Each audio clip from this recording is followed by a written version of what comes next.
Un petit village fut submergé par l'hiver. Submergé, oui.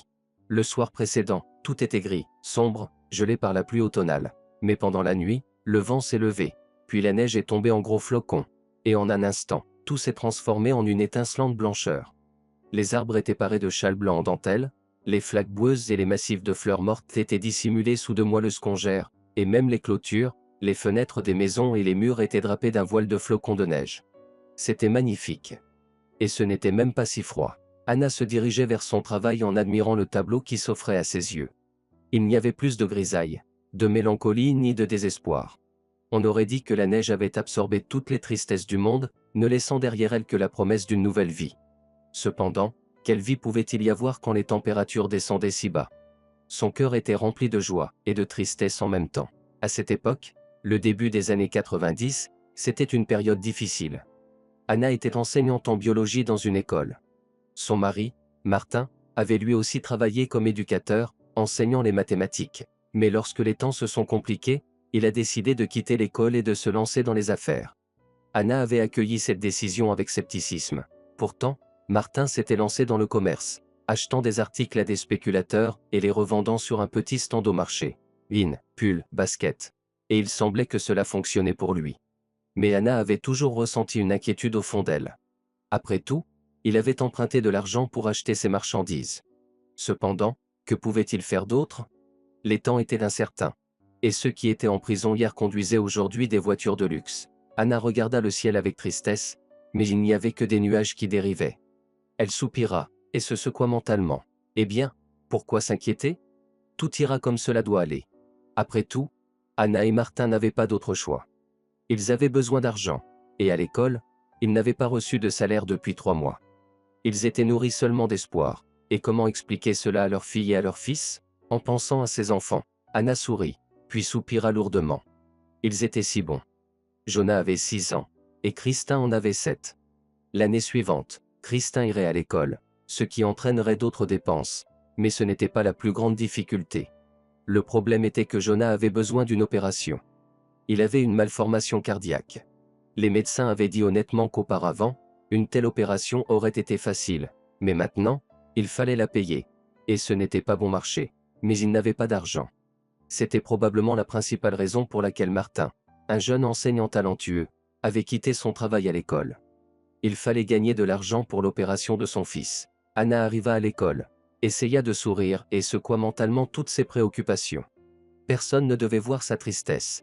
Tout irait bien. C'était sûr. Dans la salle des professeurs, il y avait une discussion animée. Anna salua ses collègues, retira son manteau, et se coiffa devant le miroir tout en écoutant la conversation des éducateurs. C'est bien le fameux Jordan, s'exclama Margot, la plus ancienne des enseignants, qui enseignait la littérature à l'école. Un vrai voyou, c'est sûr. Je me souviens de lui en 7e année, quand il a cassé la fenêtre de ma salle de classe. Et pas par accident, délibérément. Tout ça parce que je lui ai mis un 0 pour sa copie. Il a osé copier l'introduction d'un manuel. Il pensait que je ne m'en rendrais pas compte. Et plus tard, il a incendié le journal dans les toilettes. Margot interrompit avec mécontentement le souvenir de sa collègue la directrice de l'école, Stéphanie. Ce qui est fait est fait. Il est temps d'oublier tout ça. Aujourd'hui, Jordan est un homme respecté. Il est homme d'affaires, et il est venu de la capitale pour nous voir. Il me semble que ce respecté monsieur a déjà passé plusieurs fois en prison, ajouta le professeur d'éducation physique, Matthew. Et, il me semble, pour cambriolage aussi. Et alors? S'inquiéta Stéphanie. Ça ne nous concerne pas du tout. Chacun peut faire des erreurs. De plus, Jordan se porte candidat à un poste élevé, et il se souvient de son ancienne école. Il est prêt à nous aider gratuitement. Eh bien, soupira Margot. Demain, nous aurons une réunion avec Jordan. Il faut se préparer. Anna, tu as la classe 8B, n'est-ce pas? Demanda Stéphanie. Oui, je suis leur professeur principal, répondit Anna, un peu décontenancée. Parfait. Ce sont les élèves les plus artistiques de l'école. Pour aujourd'hui, préparez un petit événement en l'honneur de la visite de cet invité spécial. C'est très bien, haussa les épaules Anna. Mais je ne comprends pas complètement qui nous allons célébrer. Jordan Ross, notre ancien élève. Il a offert son aide financière pour la rénovation du gymnase. Demain, nous le rencontrerons, vos élèves liront quelques poèmes sur les merveilleuses années scolaires, chanteront une chanson. Et ensuite, moi et Jordan réglerons toutes les questions en face à face. expliqua rapidement la directrice à Anna, qui hocha simplement la tête. Eh bien, elle ne connaissait pas Jordan. Elle travaille à l'école depuis peu, et ce qui s'était passé dans le passé ne la concernait pas. Les temps étaient ce qu'ils étaient. Ce jour-là, Anna est restée à l'école jusqu'au soir. D'abord les cours, puis une répétition avec les élèves pour un événement surprise, suivi d'une réunion imprévue des enseignants, une sorte de briefing avant la visite de l'invité spécial. Tout le monde s'est dispersé alors qu'il faisait déjà sombre. Heureusement, ce jour-là, Martin a pu partir plus tôt et récupérer les enfants à la crèche. Cependant, Anna se dépêchait toujours pour rentrer à la maison. Après tout, il fallait encore préparer le dîner. Mais dans l'entrée, elle fut accueillie par l'odeur de quelque chose de délicieux. « Salut, ma chérie !» s'écria Martin en sortant de la cuisine. « Viens, lave-toi les mains et à table. J'ai fait cuire du porc. »« Oh, et où l'as-tu trouvé ?» demanda Anna, surprise. « J'ai fait un troc. » expliqua Martin en riant. « Un type du village est venu me voir sur le marché. Il choisissait des lignes pour notre fils. Puis il a suggéré de régler la note en viande. Il en avait encore un peu du marché. Alors j'ai accepté, pourquoi pas? De temps en temps, nous pouvons nous faire plaisir. Oui, bien sûr, soupira Anna. Mais l'argent nous est plus nécessaire. Tu te souviens de l'opération de Jonah. Et le porc, c'est une viande lourde pour lui. Anna, détends-toi, dit Martin en la prenant dans ses bras et l'embrassant sur la joue. Je te promets que d'ici le printemps, j'aurai économisé pour l'opération de notre fils. Et un petit morceau de viande ne lui fera pas de mal. Surtout s'il arrive à manger quelque chose. Anna hocha la tête en réponse. Pendant qu'Anna et Martin discutaient dans le hall, les enfants étaient déjà assis sagement à la table de la cuisine. Il semblait que les parfums du dîner à venir les avaient également conquis. En effet, ils ont tous dîné avec grand plaisir. Plus tard, alors qu'ils se préparaient à aller se coucher, Anna entendit sa fille Christin fredonner une chanson. « C'est ce que vous avez appris à la crèche ?» demanda Anna avec un sourire. « Oui, nous avons une petite scène pour le nouvel an, » répondit Christin en enfilant son pyjama. « Je suis prête à plonger dans l'océan avec élan, prête à escalader un volcan sans peur. Aucune bête ne me fait peur, mais j'ai peur d'être une sœur. Il est temps de le dire ouvertement. Qu'est-ce qu'un petit frère? C'est pire qu'un projectile. C'est une chanson amusante. » Sourit à nouveau Anna. « Mais ce n'est certainement pas à propos de toi et de Jonah. Jonah est le meilleur de tous. » confirma Christin. « Et la chanson est joyeuse. Joyeuse, dit Jonah de sous la couverture. Chante encore. » Et Christin recommença à chanter, tandis que Jonah la suivait. Anna laissa les enfants, et, bientôt, ils se calmèrent, s'endormirent. Sur la table de la cuisine, Anna et Martin comptaient combien il leur restait à économiser pour l'opération de Jonah. Tout devrait aller bien d'ici le printemps. Le lendemain matin, la famille se dispersa vers ses activités habituelles. Les enfants à la crèche et les adultes au travail. Après la 5e heure, tout le monde se préparait à la rencontre du mécène Jordan, qui avait promis de rénover le gymnase. La directrice était la plus anxieuse. Le personnel enseignant était partagé. Certains étaient également excités par la visite imminente d'un invité important, tandis que d'autres étaient plutôt calmes, voire indifférents. Cependant, les enfants étaient sincèrement enthousiastes à l'idée de l'événement à venir, en particulier les élèves du lycée, dont le dernier cours avait été annulé. Peu de temps après, une voiture noire se gara devant l'école, d'où sortit majestueusement un homme d'environ 35 ans. C'était bien Jordan. Stéphanie accueillit Jordan sur le perron de l'école. Puis vint l'événement, au cours duquel les élèves d'Anna se sont particulièrement bien débrouillés. Après cela, dans la salle des enseignants, la directrice présenta les enseignants à l'illustre visiteur. Jordan reconnut certaines personnes, comme Margot, par exemple. Leur salutation fut assez formelle. Cependant, lorsqu'il regarda Anna, Jordan lui lança un regard intense. « Quels enseignants charmants nous avons dans notre école en ce moment ?» sourit-il largement à la jeune femme. Anna ne répondit rien, se contentant de hocher la tête en signe de salut. Puis Stéphanie emmena Jordan dans son bureau pour une conversation confidentielle sur la rénovation du gymnase. Anna retourna dans sa classe et commença à corriger les cahiers lorsque cela lui était possible. Dans quelques heures, elle pourrait aller chercher ses enfants à la crèche. Cependant, une technicienne entra soudainement dans la salle de classe et lui dit qu'elle avait un appel téléphonique urgent. « C'est la crèche qui appelle », expliqua-t-elle. Anna, laissant tout derrière elle, se précipita dans la salle des enseignants. Ce qu'elle entendit au téléphone la terrifia. Après le déjeuner, Jonah commença à se sentir mal, il avait du mal à respirer. Il l'avait emmené en urgence à l'hôpital. Dans sa précipitation, elle quitta l'école en enfilant son manteau. Déjà près de la porte, elle entra pratiquement en collision avec Jordan, qui se tenait là en fumant. observant l'école d'un air pensif, se remémorant apparemment le passé. Oh, pardonnez-moi, rougit Anna, essayant de contourner l'homme. Et où vous précipitez-vous comme ça? Sourit-il. À l'hôpital. Ils ont emmené mon fils. Avoua Anna, sur le point de pleurer. Mon Dieu! S'exclama Jordan. Quel âge a-t-il? 6 ans. Sanglota Anna. Eh bien, permettez-moi de vous conduire, proposa Jordan. Anna, un peu déconcertée, finit par accepter. On ne savait pas combien de temps il faudrait attendre le seul bus qui circulait dans leur quartier, et pour une raison quelconque, dans la voiture, elle raconta à Jordan l'histoire de son fils, comment le diagnostic avait été posé il y a 2 ans, et l'opération à laquelle il devait encore être soumis. Oui, c'est de l'argent qui décide tout de nos jours, secoua la tête Jordan. Je suis désolé pour votre gamin. Mais je suis étrangement convaincu que vous réussirez. C'est ce que j'espère aussi. Diana, ne pensez pas au pire, essaya de la réconforter Jordan. Et pour une raison quelconque, à ces moments-là, il ne semblait pas à Anna être un voyou ou un malfaiteur, mais un être humain ordinaire, et ce qu'il avait fait dans le passé n'avait pas d'importance. À l'hôpital, Jordan demanda le numéro de téléphone d'Anna. Elle ne chercha même pas à demander pourquoi. Elle avait l'impression de faire la chose juste, sentant que Jordan ne posait pas cette question pour rien. Peut-être voulait-il l'aider. Peut-être, pour lui, la somme nécessaire pour l'opération de Jonah était insignifiante. On fit appeler Anna à la salle d'admission, et en enfilant une blouse, elle monta précipitamment l'escalier. Le médecin familier était déjà sur le palier. Il avait déjà examiné Jonah auparavant. Alex, qu'est-ce qui arrive à Jonah? S'élança Anna vers lui. L'avez-vous examiné? Je l'ai examiné, et mon collègue. Le médecin soupira. Nous avons réussi à maîtriser la crise d'étouffement, il dort maintenant. Mais la situation devient sérieuse. L'opération doit être effectuée dès que possible. Mais, pourquoi? Qu'est-ce qui a causé cela? N'était-ce pas à cause de cette viande hier soir? Anna s'exclama. Jonah a bien mangé hier soir. Je ne pense pas que ce soit lié, dit le médecin en secouant la tête. C'est simplement que l'enfant grandit, et son cœur ne peut pas supporter la charge. L'opération doit être réalisée dans le mois à venir. Trouver de l'argent. Le médecin s'éloigna vers le service. Et Anna s'affaissa contre le mur de l'escalier, épuisée. Où vais-je trouver cette somme manquante? Se demanda-t-elle. Nous ne sommes qu'en novembre, et mon mari et moi avions prévu d'économiser pour avril ou mai. Le soir, elle et son mari se cassaient la tête à la recherche d'une solution pour rassembler l'argent. Et si nous demandions aux mécènes de l'école? Se souvint soudainement Anna, en parlant de Jordan. Je ne pense pas que ce soit une bonne idée, douta Martin.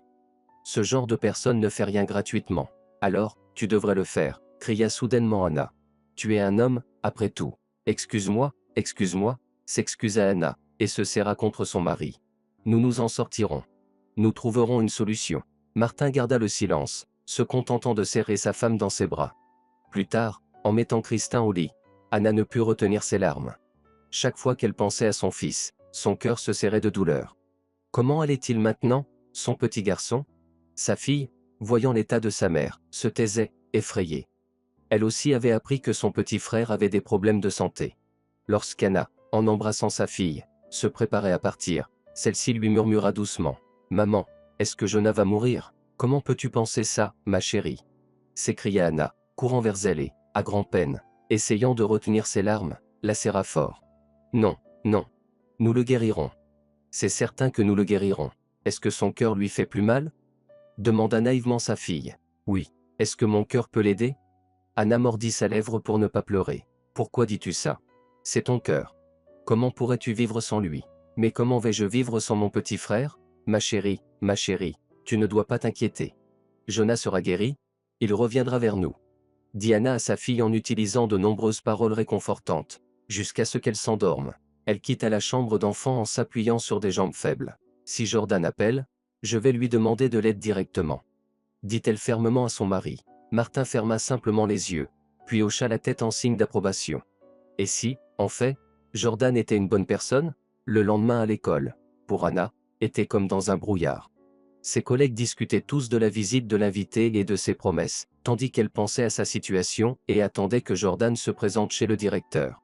Cependant, il ne vint jamais. Apparemment, il avait d'autres préoccupations. Le soir, à peine rentré à la maison, le téléphone sonna dans le hall. Une femme se précipita pour répondre. C'était Jordan. « Anna, bonjour. J'appelle pour savoir comment va votre petit garçon, demanda Jordan en premier lieu, et Anna, les larmes aux yeux, lui raconta tout. Jordan, seriez-vous en mesure de nous prêter la somme manquante, mon mari et moi? Osa enfin demander Anna. Nous vous rembourserons tout d'ici le printemps. À vous et à votre mari, non, répondit Jordan après avoir réfléchi, mais à vous personnellement. Oui, je ne comprends pas. En quoi cela fait-il une différence? Murmura Anna. Eh bien, vous me devrez personnellement, expliqua Jordan.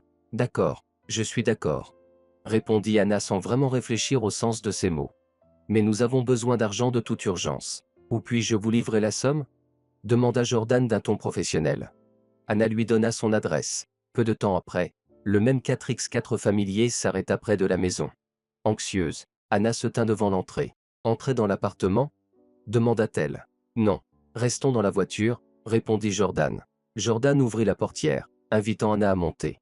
Dans la voiture, il lui remit une enveloppe. En l'ouvrant, la femme fut déconcertée. Il y a plus d'argent ici que nécessaire. Nous avons une partie de la somme, dit-elle. Prenez tout. Vous en aurez certainement besoin, déclara Jordan. Merci beaucoup, répondit Anna avec gratitude.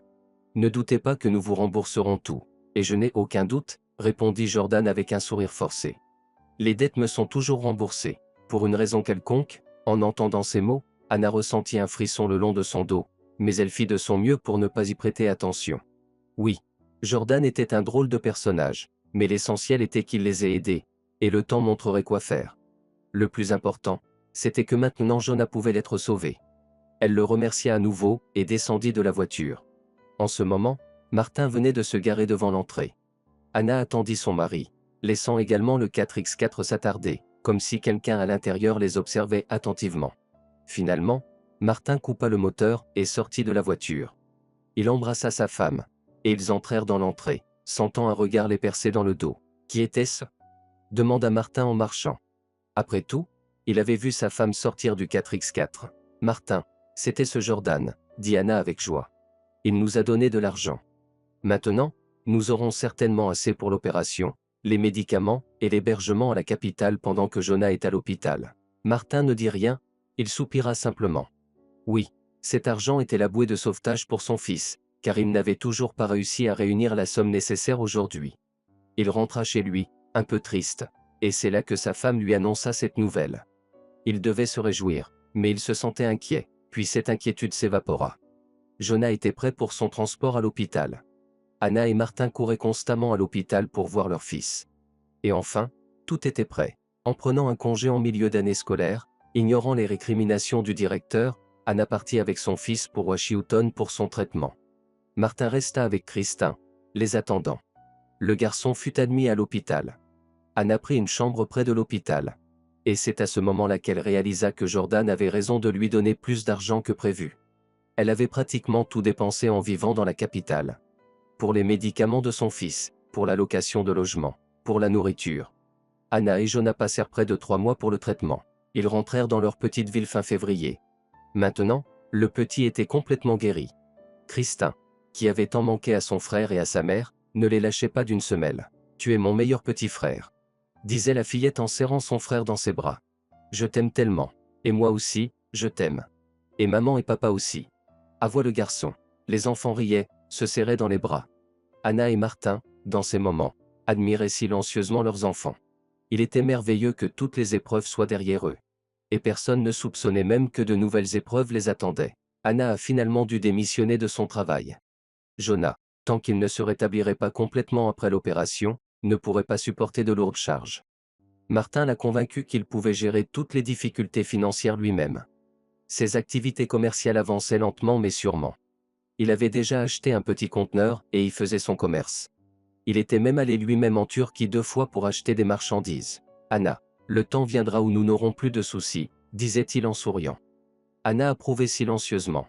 Cependant, une pensée la tourmentait. Il n'avait pas encore remboursé la dette à Jordan. Mais Martin la rassura en disant qu'il avait déjà mis de côté une partie. Il devrait tout rembourser d'ici l'été. Après tout, Jordan ne donnait aucun signe de vie. Il était parti, mais il devait revenir en ville à la fin de l'année scolaire, moment où les rénovations de la salle de sport étaient prévues. Anna avait appris cela de ses anciens collègues. Et à ce moment-là, Anna et Martin prévoyaient de rassembler toute la somme que Jordan avait donnée pour le traitement de Jonah. Malgré les moments difficiles, Ils avaient de la nourriture et des vêtements. Et ils s'en sortaient bien.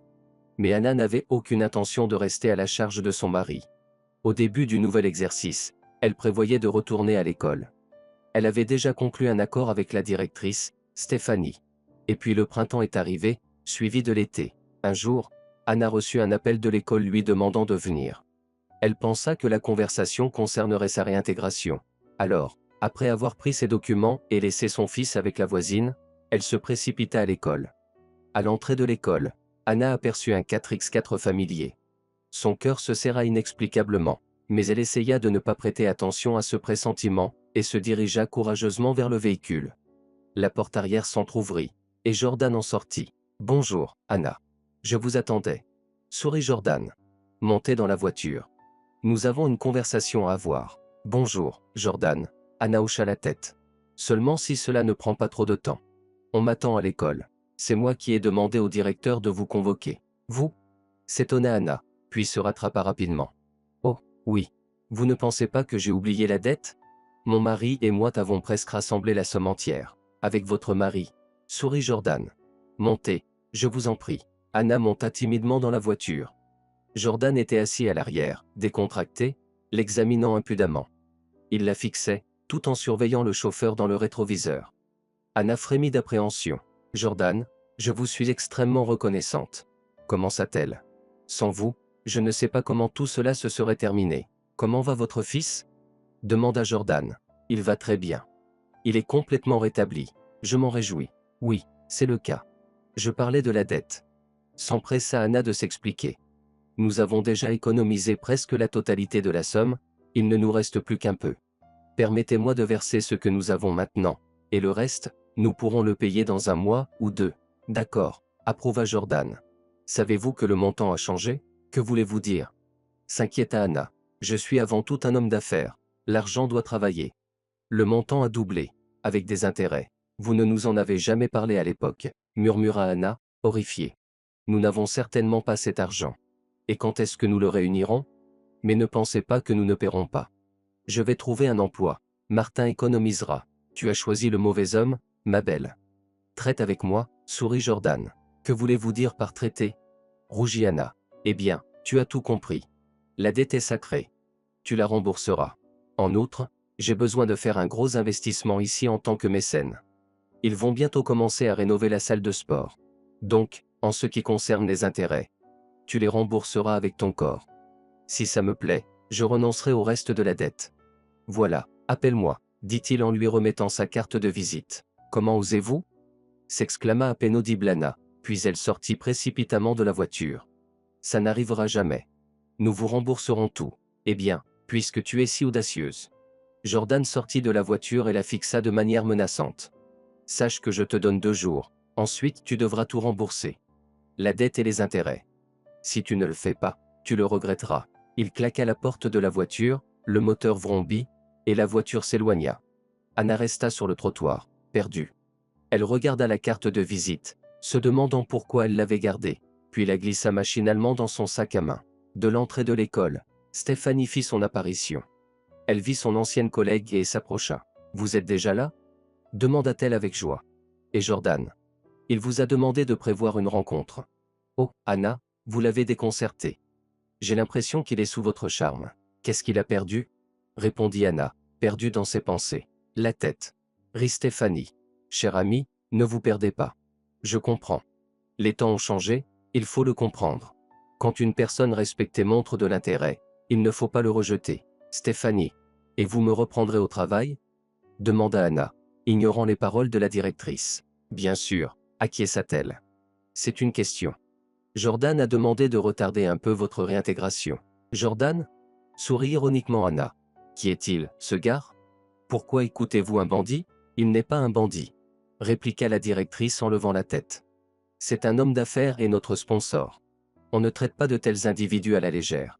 En bref, réglez vos problèmes avec Jordan, puis revenez travailler. Après avoir dit cela, Stéphanie continua son chemin, laissant Anna stupéfaite et perdue près des portes de l'école. Le soir venu, elle raconta tout à son mari. Martin l'écouta en devenant de plus en plus sombre et restant silencieux. Anna se tut également. Donc, c'est comme ça. Finit par dire Martin. Ne te risque plus à le revoir. Désormais, je m'occuperai de ce problème. Martin, comment? D'où tireras-tu autant d'argent? J'ai pensé. Peut-être que nous pourrions vendre l'appartement, et où vivrons-nous? Répondit Martin, pensant à autre chose. J'ai une idée. J'essaierai de la régler demain. Tu ne retourneras pas chez des bandits, j'espère? Pas chez des bandits, mais chez mes créanciers. En plus, Jean est un type normal, je pense qu'il comprendra tout, et nous aidera. Le lendemain, Martin se dirigea d'abord chez le magnat local, Jean. Oui, Martin lui devait déjà de l'argent, mais il espérait que Jean comprendrait. Jean l'écouta, resta silencieux un moment, puis secoua la tête. Rien de personnel, Martin, dit Jean. Mais tu me dois déjà de l'argent. Je vais tout rembourser. Je sais que tu le feras. Tu es un homme honnête, tu travailles bien. Mais le problème n'est pas là. J'ai eu des visiteurs qui m'ont demandé de ne plus te donner un sou, sinon je risquerais de gros ennuis. Ce sont des gens très sérieux, et je ne veux pas m'en mêler. Ces gens, c'étaient des hommes de Jordan? Devina Martin. Jean ne répondit pas, il se contenta de hocher la tête. Martin quitta les lieux les mains vides. Une tempête faisait rage en lui. Il comprenait l'objectif réel de Jordan. Il voulait s'approprier sa femme comme un jouet. Et à cette pensée, la colère le submergea. Il ne laisserait pas sa femme être maltraitée. Il trouverait une solution, même s'il devait parler à Jordan, en homme. Après avoir recueilli des informations fiables sur le lieu de résidence de Jordan, une villa en location à la périphérie de la ville, Martin s'y rendit. Après avoir expliqué à un gardien à qui il voulait parler, Martin attendit patiemment. Beaucoup de phrases lui traversaient l'esprit, mais il savait qu'il devait être prudent et parvenir à un accord. Au lieu de s'emporter, la porte s'ouvrit, et l'homme assis dans le fauteuil en osier devant la maison correspondait à la description de Jordan. Martin ne pouvait le voir que brièvement une fois dans l'entrée, mais il le reconnut immédiatement. Un type désagréable, comprit immédiatement Martin. Il devait négocier. Jordan demanda ironiquement. « Tu es venu demander ta femme? » « Je suis venu régler la dette, » répondit Martin. « Pourquoi régler? J'ai déjà tout dit à Anna. Rien de compliqué. Crois-moi, elle appréciera même. » Après ces mots, Martin s'enflamma, ses poings se serrèrent, mais il se retint de justesse pour ne pas se jeter sur Jordan. « C'est dégoûtant, » murmura-t-il. « Cette somme n'a pas la même importance pour toi. Et bien sûr, tu n'as pas à te soucier de mon argent, » répliqua Jordan, souriant à nouveau. « Je te rendrai l'argent. Laisse-moi juste un peu de temps. » « Et ne touche pas à ma femme, » répondit Martin, essayant de paraître calme. « Et moi, je ne l'ai même pas encore touchée, » ricana Jordan. « Bien que je ne sois pas contre l'idée. Elle semble être une belle petite chose. Ne sois pas si égoïste. Partage-la.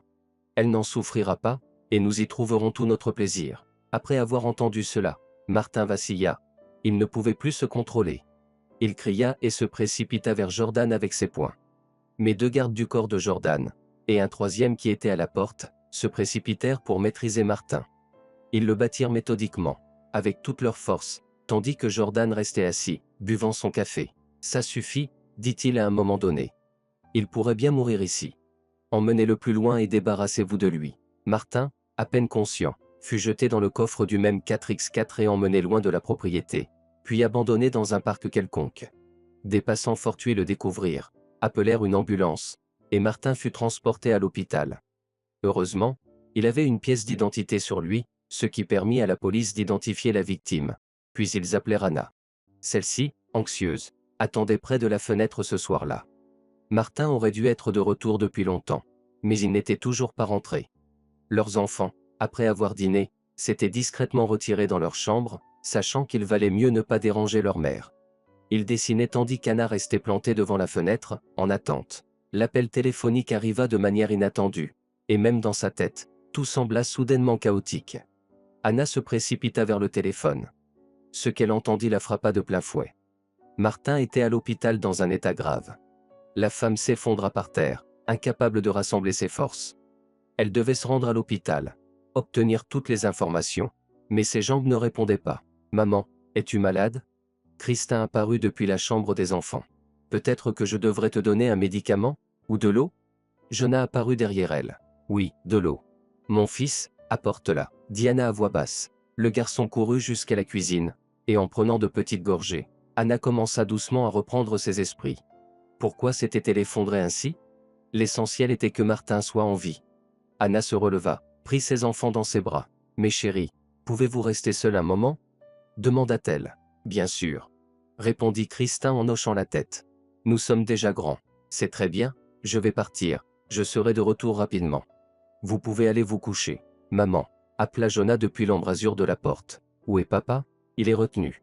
Vous devriez aller vous coucher, répondit Anna. Il était inapproprié de révéler la situation aux enfants.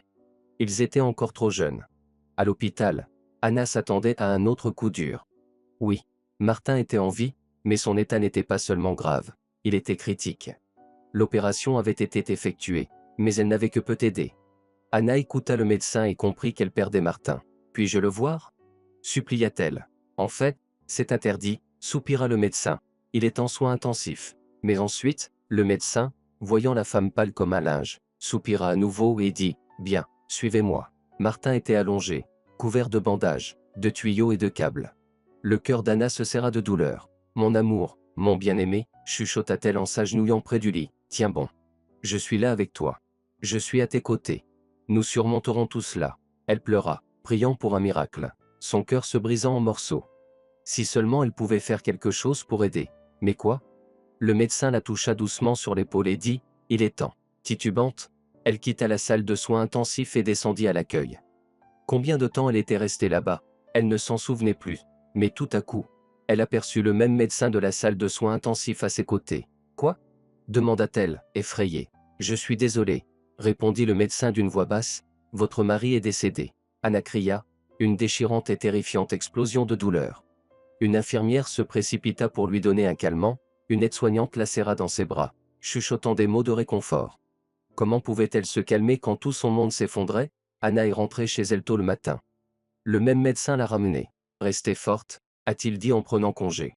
Vous avez des enfants. Maintenant vous devez être doublement forte. Doublement, répéta Anna. Ce mot résonnait comme un écho en elle, vide et dépourvu de sens. Les enfants dormaient, blottis ensemble sur un lit. Anna est restée immobile à la porte, les regardant. Comment pourrait-elle leur dire que leur père n'était plus là? C'était terrifiant.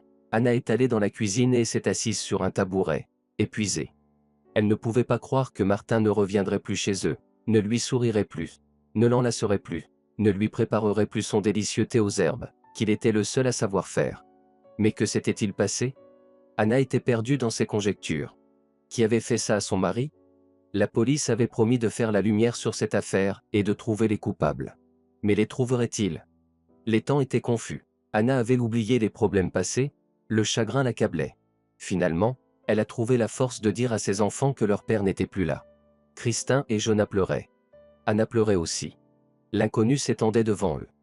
Puis vinrent les funérailles. Anna commençait à se reprendre un peu, et la question qui la tourmentait maintenant était: quand les responsables de la mort de Martin seront-ils trouvés? Un jour, au début d'août, elle s'est rendue au commissariat de police pour obtenir des réponses. L'inspecteur lui a parlé longuement de la recrudescence de la criminalité et de la complexité de leur travail. Anna attendait patiemment une réponse à sa question. Eh bien, je ne sais pas quoi vous dire, a finalement admis l'inspecteur. Nous n'avons toujours pas trouvé de témoin du crime. Nous n'avons pas trouvé sa voiture non plus. Il a probablement été volé. Je suppose qu'ils ont démantelé la voiture depuis longtemps, a répondu l'inspecteur. Ne vous inquiétez pas, nous enquêtons. Si nous avons des informations, nous vous les communiquerons. Anna a réalisé qu'elle n'obtiendrait aucune réponse ici. Elle est sortie du poste de police, s'est assise sur un banc, et a éclaté en sanglots. Comment allait-elle continuer à vivre? Et elle a soudainement repensé à la place de Martin sur le marché, à sa marchandise. Il fallait faire quelque chose à ce sujet. Anna se rendit sur le marché. À sa grande surprise, l'emplacement de Martin était désormais le théâtre animé d'une vente florissante. Cependant, elle ne reconnaissait pas le vendeur. En réponse à toutes ces questions, l'homme haussait simplement les épaules et écartait Anna comme une mouche importune. Anna se souvint de son mari, qui travaillait à proximité. En apercevant Anna, il baissa les yeux, comme pour signifier: toutes les questions doivent être adressées au propriétaire du marché. Le propriétaire était justement Jean. Bientôt, Anna le trouva dans l'un des bâtiments administratifs du marché. Que veux-tu? S'étonna Jean. Martin me doit tellement d'argent que toute sa marchandise n'est qu'une goutte d'eau dans l'océan. Oui, je l'ai prise pour moi. Mais cela ne couvre pas ses dettes. C'est bien que tu sois venu en personne. Trouvons une solution. Quelle solution? Demanda Anna d'une voix faible. Que faire avec la dette principale? Qui me la remboursera? Personne d'autre que toi ne peut le faire. Combien? Chuchota Anna. Jean indiqua le montant. Anna en eut les yeux qui se voilèrent quand elle entendit la somme. Je n'ai rien du tout, répondit-elle résignée. Tu as un appartement. Vends-le.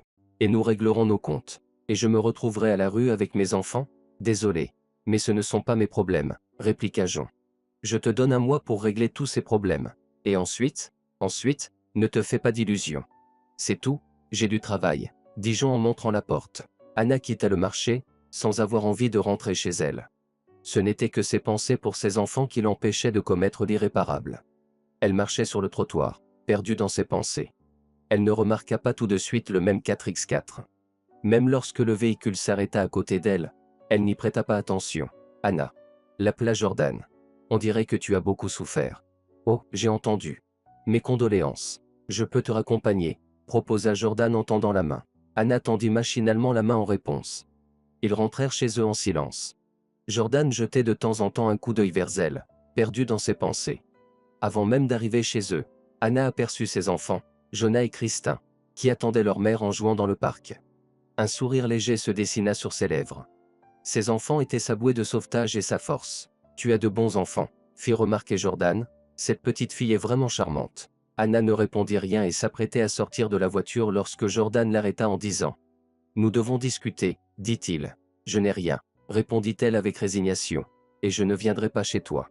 Que comptes-tu faire de moi? Tu n'as aucune utilité pour moi en ce moment, sourit Jordan. As-tu vu ton reflet dans le miroir récemment? Tu oses. Répondit Anna, épuisée, en tirant la poignée de la porte. Effrontée, ricana méchamment Jordan. Eh bien, ton mari aussi voulait être courageux. Mais ça ne s'est pas bien passé. En entendant cette phrase, soudain Anna eut l'intuition que c'était Jordan qui était responsable de la mort de Martin. Tu l'as tué? Chuchota-t-elle, horrifiée, en regardant Jordan. Pourquoi? Mes gars ont peut-être exagéré un peu, admit Jordan. Mais ton mari en est le principal responsable.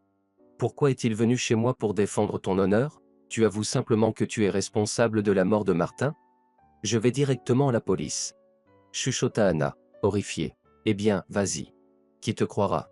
Et, de toute façon, je n'avais pas l'intention de faire ça. Dit Jordan. Anna fixa cet individu, incapable de trouver les mots. La terreur l'envahissait tout entière. Tu as une belle petite fille, commenta Jordan en regardant les enfants jouer. Ne touche pas à mes enfants. Tue-moi plutôt? Ne touche pas aux enfants. S'écria Anna. Tu es grossière. Sourit ironiquement Jordan. Personne n'a l'intention de tuer qui que ce soit. Quant à ton mari, je t'ai dit que je ne plaisantais pas. Enfin, voici le deal. Je vais t'effacer tes dettes, pardonner le comportement irrespectueux de ton mari, mais il y a une condition. Que veux-tu? Demanda Anna d'une voix douloureuse. Tu me donnes ta fille, dit Jordan, et Anna le regarda, bouche bée. La folie de sa proposition ne respectait aucune limite. Elle n'a que 7 ans, réussit enfin à dire Anna. Tu es sérieux? Ne touche pas à ma fille. As-tu bien compris? Sourit de nouveau Jordan. Il s'agit de quelque chose de différent. Comprends-tu? Ma femme et moi, nous voulions initialement adopter un bébé. Mais il y avait tellement de tracas avec ça. Récemment, nous avons pensé, et si nous adoptions un enfant un peu plus âgé?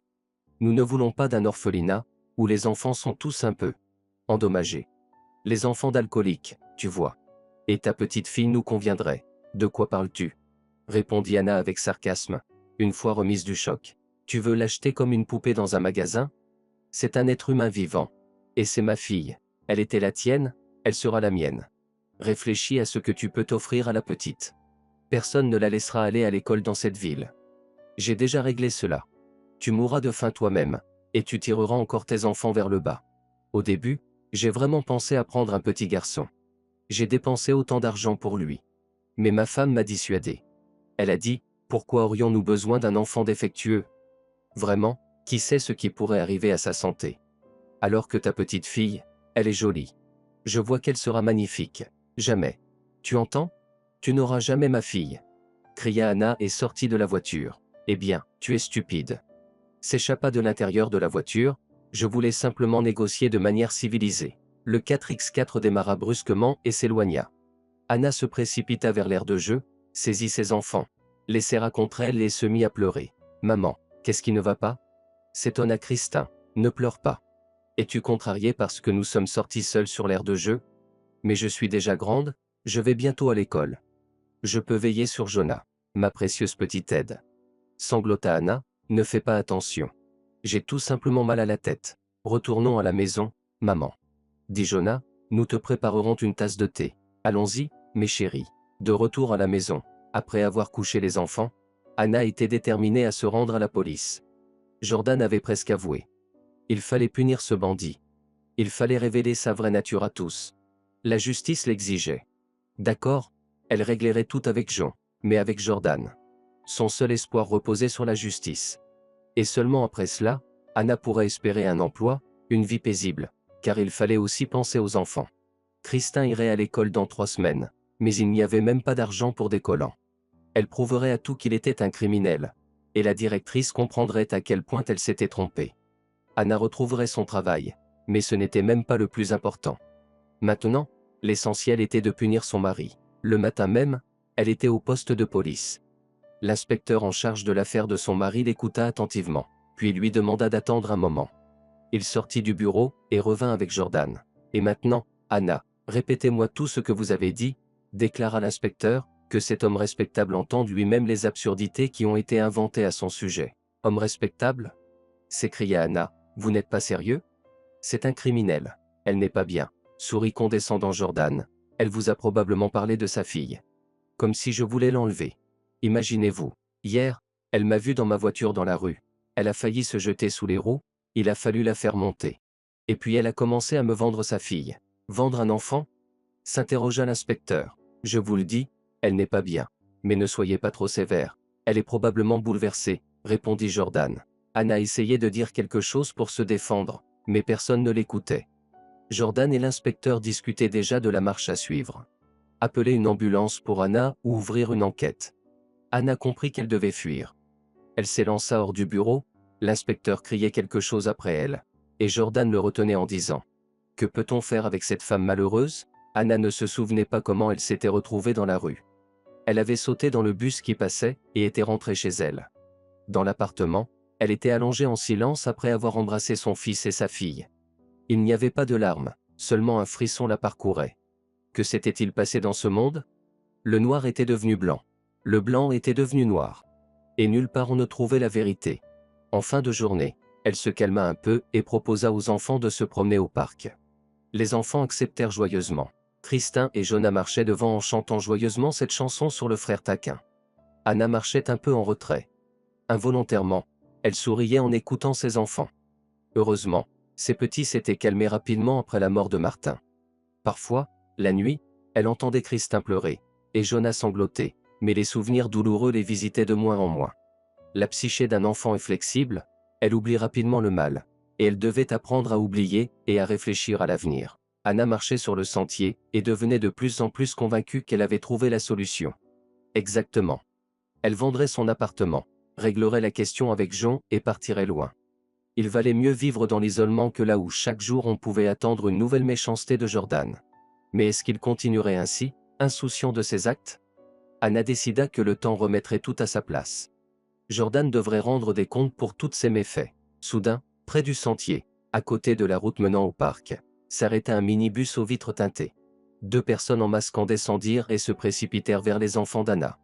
La femme s'immobilisa un instant, puis se précipita vers eux en criant. L'un d'entre eux attrapa habilement Christin et la fit monter dans la voiture, puis sauta à l'intérieur à son tour, tandis que l'autre se lança à leur poursuite. Anna l'attrapa par la manche. « Allez, dégage !» grogna-t-il et la repoussa de toutes ses forces. Anna tomba dans l'herbe. Jonah, effrayé, se tenait sur le sentier, regardant tour à tour sa mère et la voiture. Et soudain, le bandit attrapa le garçon. Non, Anna ne se mit pas à pleurer, à supplier, à ramper à genoux. Elle se jeta sur le criminel, enragée, comme une tigresse, et lui mordit la main. Il cria, reculant et desserrant son étreinte. Jonah vola instantanément sur le côté, tandis que le bandit agitait la main dans laquelle la femme s'était mordue. Finalement, avec un coup solide à la tête, il parvint à la maîtriser. Anna tomba de nouveau, et le bandit sauta dans la voiture pour disparaître. « Ma chérie, ma fille !» hurla Anna en essayant de se relever, mais ses jambes ne répondaient pas. Jonah se débattait à côté d'elle, en proie à la panique. Anna le saisit, le serra contre elle. Son petit garçon ne devait pas être si bouleversé. Et si son cœur opéré ne tenait pas le coup? Jonah, ne pleure pas. C'est juste un jeu. Christin va revenir bientôt, bégaya la femme, disant la première chose qui lui venait à l'esprit. Elle jeta un coup d'œil plein d'espoir. Peut-être quelqu'un avait-il vu ce qui s'était passé. Mais le parc était désert. Les gens avaient arpenté les lieux jusqu'à l'incident. Mais dès que l'agitation avait éclaté, ils s'étaient tous éparpillés, emportant leurs enfants, jouets et livres. Une fois de plus, Anna était seule avec son malheur.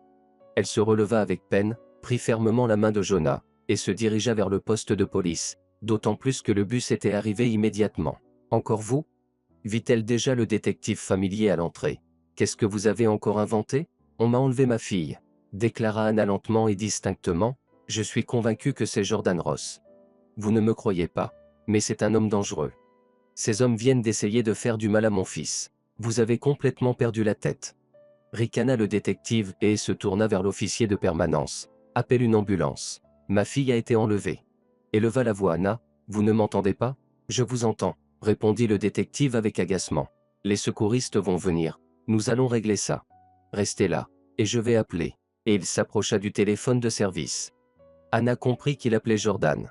Dans le désespoir, elle jeta un regard à l'officier de permanence. Le jeune homme la regardait intensément, et soudain elle vit qu'il lui chuchotait quelque chose et lui montrait la porte. « Fuis », comprit-elle. Anna sortit discrètement du poste de police entraînant Jonah. Oui, ce n'était pas facile. Elle trébuchait, mais elle comprenait que c'était plus rapide de cette manière. Prendre les transports en commun n'était pas une option. Elle risquait de se faire arrêter. Cependant, elle ne pouvait pas non plus retourner chez elle. Elle barricada la porte avec tous les verrous, ordonna fermement à Jonah de rester dans sa chambre comme une petite souris, et se mit à réfléchir fébrilement à l'endroit où cherchait sa fille. La sonnette de la porte retentit. C'était la police. Anna s'éloigna prudemment de la porte, et écouta attentivement. Ils discutèrent entre eux et décidèrent de revenir demain quand ils auraient un mandat d'arrêt pour cette folle. Ils partirent, laissant Anna assise contre la porte dans un état de choc. Elle avait l'impression d'être dans un théâtre de l'absurde. Personne ne cherchait à l'aider, mais tout le monde la rendait responsable. Mais où était sa fille ? Anna se remémorait les derniers instants qu'elle avait passés avec sa fille comme si tout était au ralenti. Là, le criminel la poussait dans la voiture, sa fille criait de peur, le cœur d'Anna saignait d'angoisse. Où était sa fille ? Que lui était-il arrivé ? Le téléphone sonna. Anna se précipita vers lui, puis s'arrêta brusquement. Elle risquait de se faire repérer. C'était probablement la police à sa recherche. Il se rendrait compte qu'elle était chez elle, viendrait avec une équipe et l'emmènerait. Et Jonah ? Que lui arriverait-il ? Elle s'assit de nouveau contre le mur. On sonna à la porte à nouveau. Elle ne bougea même pas. « Anna, ouvre, c'est Jean. »« Je suis tout seul » entendit-elle une voix masculine. La femme poussa un soupir profond. Était-ce enfin le moment où il était venu réclamer son dû ? Tout le monde avait décidé de la pousser à bout. Et peut-être avait-il raison ? Elle n'avait plus la force de supporter cela. Elle ouvrit les portes. Oui, c'était Jean, tout seul. Il jeta un coup d'œil à l'escalier, puis poussa Anna dans l'appartement, entra lui-même et ferma la porte. « Prépare-toi » dit-il à voix basse, « et prends ton fils. Vous devez partir. » « Partir ? Que se passe-t-il ? Oh ? Pourquoi ? Demanda Anna en regardant l'homme, perplexe. « Les hommes de Jordan vont arriver bientôt. Il est furieux contre toi. Et il vous détruira, toi et le garçon. Et Christin ? Où est Christin ? Demanda la femme les larmes aux yeux. Elle est avec lui, il me semble, mais je ne t'ai rien dit. Tu dois comprendre par toi-même. Je ne vais pas rivaliser avec Jordan. C'est dangereux. Alors pourquoi es-tu venu ? J'ai honte devant Martin. C'était un bonhomme. Honnête. Je veux au moins essayer de vous aider. Mais pardonne-moi, ce n'est pas désintéressé. Tu dois m'écrire une cession de propriété sur moi maintenant. Oh, c'est ça. Ricana Anna amèrement, je croyais vraiment en ta sincérité. Je suis sincère. Je vais vous aider à vous échapper de la ville avec votre fils. Mais tu dois comprendre, j'ai besoin de cet appartement. Il a une certaine valeur. Comment vas-tu nous aider ? Je vais vous emmener à ma maison de campagne. Demain, ils prépareront les documents pour vous, et je vous mettrai dans un train. Partez aussi loin que possible. N'importe où, juste loin d'ici. Et ma fille ? Comment va Christin ? Je ne pourrai pas vivre sans elle. Pleura Anna. Sauve au moins ton fils. J'en parvins tant bien que mal à convaincre Anna. Et elle, rassemblant rapidement ses affaires, prit le garçon effrayé dans ses bras, et suivit docilement son sauveur, qui poursuivait également ses propres intérêts. Mais il fallait choisir entre deux mots, comme on dit. Jean ne trompa pas Anna. Il l'accueillit dans sa maison de campagne. Ensuite, il lui fit des papiers à elle et son fils. Il leur remit des billets de train. La destination était une petite gare dans le comté de Lincoln. C'était loin, mais personne ne les trouverait là-bas, c'était sûr. Déjà dans le train, Anna demanda le numéro de téléphone de John. Pourquoi? Demanda-t-il surpris. Oublie tout ça. Je ne peux pas. Et si quelque chose arrive à Christin? Insista-t-elle. Si quelque chose arrive, je trouverai un moyen de te le faire savoir. Pars d'ici et protège ton fils. C'est comme ça ressemble à Martin. John poussa littéralement Anna et Jonah dans le wagon, et le train partit. Où? Pourquoi Anna fuyait-elle? Elle avait du mal à comprendre, mais à ce moment-là, elle n'avait pas d'autre choix. Soit on l'aurait arrêtée, soit on l'aurait internée à l'hôpital, l'accusant de la disparition de sa fille. Ils étaient en route depuis environ 2 jours. Anna essuyait souvent ses larmes tout au long du voyage. Jonah pleurait fréquemment. Le garçon était effrayé et perdu. Il ne pouvait pas comprendre ce qui se passait. Pourquoi avait-il quitté leur appartement? Qu'était-il arrivé à Christin? Le matin, Anna et Jonah arrivèrent enfin à la gare. C'était une petite gare. Derrière elle se trouvaient de petites maisons. Où aller? Anna était perdue, et c'est alors qu'elle entendit sonner les cloches de l'église. Son âme sembla se réveiller. Maman, où allons-nous? Demanda timidement son fils. Viens, Jonah, je crois que je sais, déclara Anna d'un ton confiant. Ce matin-là, il y avait peu de monde dans l'église. Le jeune prêtre Jean se dirigea vers son bureau après le service. Soudain, il aperçut une jeune femme avec un petit garçon. Ils entrèrent timidement dans l'église, observant leur entourage. La femme installa le garçon sur un banc près du mur, puis, après avoir acheté une bougie à la boutique, se dirigea vers une icône. Quelque chose dans leur attitude troubla le jeune prêtre. Jean s'approcha discrètement de la femme et entendit ces paroles adressées à l'icône.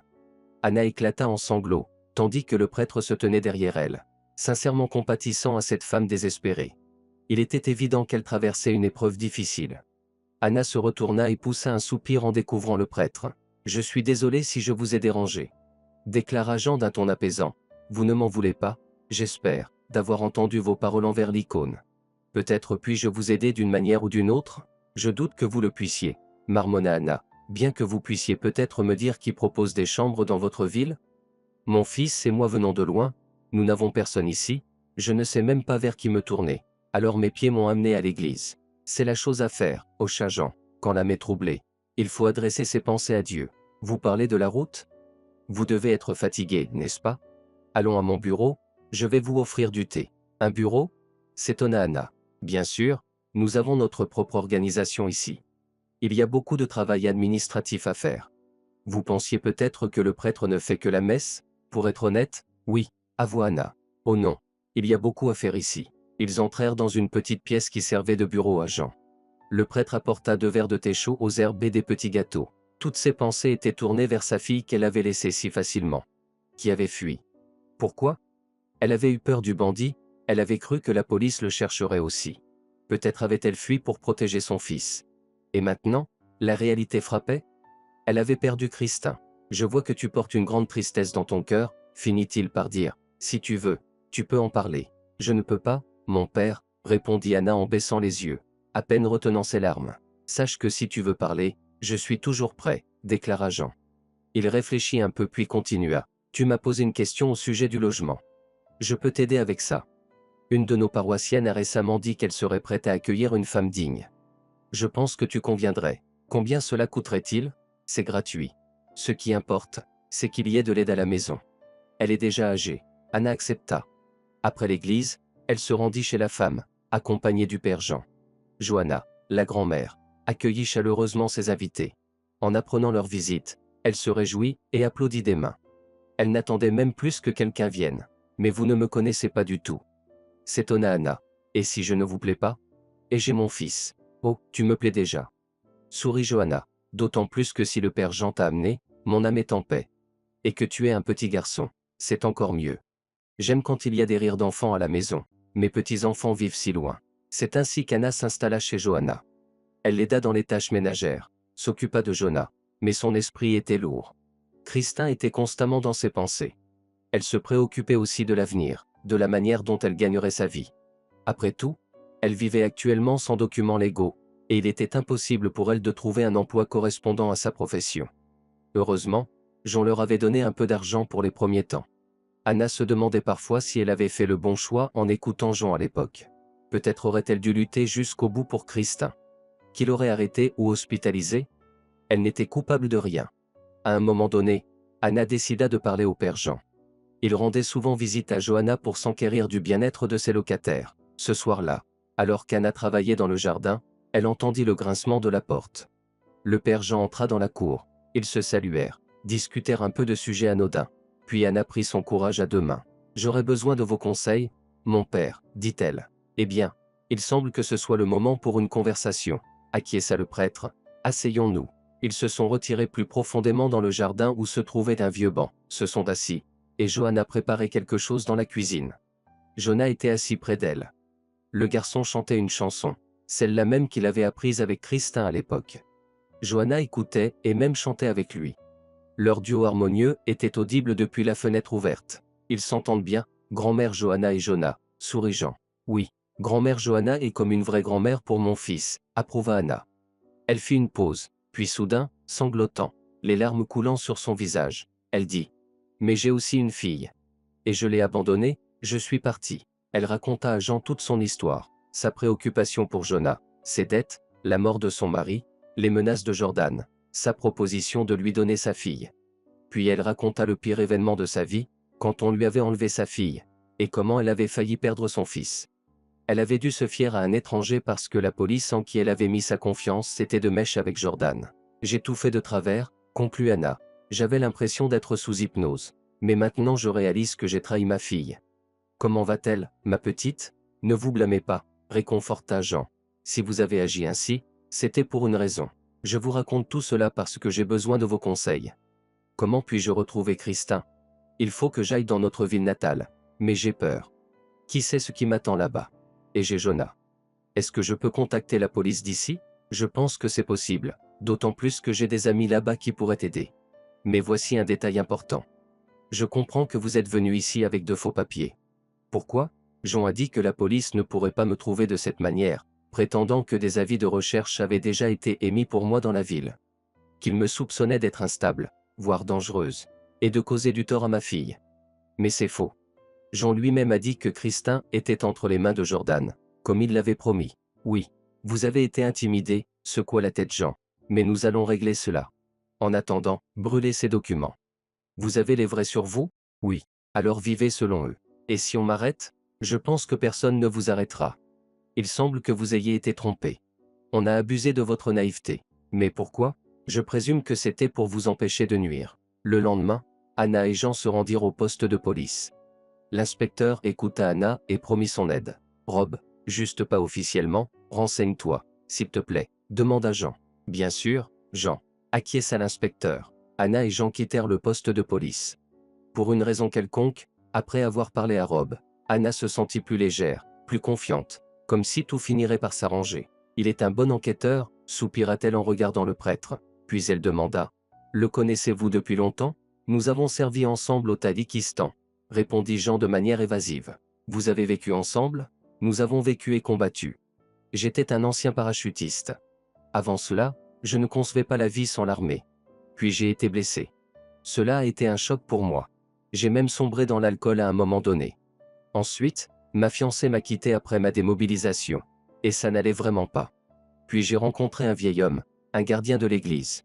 À l'époque, je ne voulais même plus vivre. Et il m'a emmené à l'église. C'est là que ma vie a pris un autre sens. J'ai commencé à étudier au séminaire, puis j'ai été affecté dans cette ville. Le paroisse est petite ici, mais les gens sont amicaux. Père, vous parlez d'une signification différente. En quoi consiste-t-elle? Tous nos malheurs viennent du fait qu'il y a beaucoup de mal dans le monde. Et ce mal, nous l'accumulons dans notre cœur. De l'irritabilité, de l'insatisfaction, des rancures. Il faut tout lâcher, pardonner, et alors le cœur s'ouvrira au bien. Vous ferez le bien de votre propre chef. Et il vous reviendra. C'est intéressant, répondit Anna pensivement. Mais peut-on vraiment tout oublier et pardonner? C'est impossible. Croyez-moi, c'est possible, mais difficile. Ainsi, ils en vinrent à discuter en marchant jusqu'à la maison de grand-mère Johanna. Johanna était assis sur le banc et, en voyant sa mère et le prêtre, il courut à leur rencontre. « Maman, tu es revenue ?» s'exclama le garçon. « Je me suis réveillé et tu n'étais déjà plus là. »« Maman, Christin m'a semblé dans un rêve, on aurait dit qu'elle venait nous voir. Elle me hante aussi, » dit la femme en serrant son fils dans ses bras. « J'espère que bientôt nos rêves deviendront réalité. » Le prêtre prit congé d'eux, se dépêcha vers l'église pour le service, tandis qu'Anna et Jonah rentrèrent à la maison où grand-mère Johanna avait déjà préparé une montagne de blinis. Grand-mère Johanna, pourquoi vous vous embêtez autant? S'étonna Anna en voyant la pile de blinis. Je serais venue et j'aurais préparé le petit déjeuner moi-même. Ce n'est pas un fardeau pour moi, c'est une joie, sourit la vieille dame. Anna, ma vie a pris un sens grâce à mes responsabilités. Ce n'est pas pour rien que j'ouvre les yeux chaque matin. Anna étreignit la vieille dame. En peu de temps, elles étaient devenues comme de la famille. Oui, tout finirait par s'arranger dans la vie. Et Christin serait certainement retrouvé. Quelques jours plus tard, Anna attendait toujours. Pour une raison quelconque, elle croyait en l'inspecteur Rob, qui était ami du prêtre Jean. Mais ce soir-là, l'inspecteur lui-même est venu à la maison de la grand-mère Johanna. D'après son expression, Anna savait qu'elle n'allait pas entendre de bonnes nouvelles. Anna, pourquoi avez-vous omis de mentionner que vous aviez vous-même renoncé à votre fille? Demanda Rob sans préambule. Renoncer? S'écria Anna, ce n'est pas vrai. Je vous ai raconté comment tout s'est passé. Vous l'avez raconté. Et j'ai été bête de vous croire. La direction m'a dit, pauvre femme, on lui a pris un enfant. On a menacé un autre enfant. J'ai fait une demande à votre ville. Et devinez ce que j'ai découvert? Vous avez officiellement renoncé à la garde de votre fille. Tous les documents m'ont été envoyés. Je n'ai rien fait de tel. Murmura Anna, horrifiée. Je ne sais même pas où se trouve la tutelle. Est-ce votre écriture? Votre signature? Demanda Rob en montrant une copie de la déclaration où Anna avait personnellement renoncé à Christin. Et la signature était la sienne. Ce n'est pas moi. S'écria Anna. Rob, je vous en prie, croyez-moi, je n'aurais jamais pu écrire quelque chose comme ça. J'ai fait tout ce que j'ai pu. Excusez-moi, pouvez-vous au moins me dire où se trouve ma fille maintenant? Elle n'est pas en foyer d'accueil, n'est-ce pas? Jordan ne l'a pas emmenée? Je n'ai aucune information à ce sujet, je sais seulement que ces documents sont en préparation pour l'adoption. Rob prit congé et partit, se maudissant d'être impliqué dans cette affaire. Il s'en est allé, tandis qu'Anna restait plantée devant la clôture, le regard perdu dans le vide. Avait-elle vraiment perdu sa fille pour toujours? Bientôt, le père Jean vint la trouver. Il écouta la femme, réfléchit, puis proposa soudain une idée. Si ce Jordan habite dans la capitale, et occupe une position élevée dans la société, il faut se rendre dans la capitale. Nous pourrions le trouver, découvrir où il vit, et ensuite vérifier s'il a Christin. Et ensuite? Demanda Anna avec espoir en regardant le prêtre. Ensuite, nous verrons, soupira-t-il. Je dois de toute façon me rendre à l'hôpital là-bas. Vous êtes malade? Non, c'est une formalité. Mais je dois me rendre dans la capitale. Vous voyez, c'est une occasion propice. Alors, je viens avec vous. C'est une mauvaise idée. Et si Jordan vous voit? Et Christin? Vous ne la reconnaîtrez pas. Avez-vous une photo d'elle? Anna se précipita immédiatement dans la maison. Une photo de la petite fille était cachée dans son sac, dans une poche secrète. C'était l'une des rares choses précieuses qu'elle avait pu emporter lors de sa fuite. Elle la remit au prêtre et il partit, promettant de tout découvrir. Quelques jours plus tard, il partit pour la capitale, laissant Anna dans l'attente anxieuse de son retour. 10 jours plus tard, le père Jean est revenu. Anna l'a su et s'est précipitée vers l'église. Le prêtre sortait justement de la cour de l'église, et lorsqu'il a vu Anna, il a soupiré lourdement, ce qui a fait battre le cœur de la femme. « Quoi » demanda-t-elle, mêlant espoir et peur. « Je ne peux pas apporter de bonnes nouvelles », secoua la tête le père Jean. « Pardonnez-moi, Anna. » Le prêtre a raconté ce qu'il avait pu découvrir sur Jordan. Il s'est avéré qu'il avait retiré sa candidature de manière officielle. Et de manière non officielle, son passé criminel avait refait surface. Afin d'éviter un scandale, on l'a convaincu de ne pas participer. De plus, il avait des désaccords avec ses partenaires commerciaux, et il avait rapidement quitté le pays pour s'installer ailleurs de manière permanente. Jean a réussi à visiter la maison où vivait Jordan, et après avoir parlé à un gardien, il a appris que Jordan était revenu il y a quelques jours avec une petite fille. La femme de Jordan était ravie, et disait maintenant qu'ils avaient une fille. Ainsi, les trois sont partis dans un autre pays. La petite fille? Comment se sentait-elle? Demanda Anna à travers ses larmes.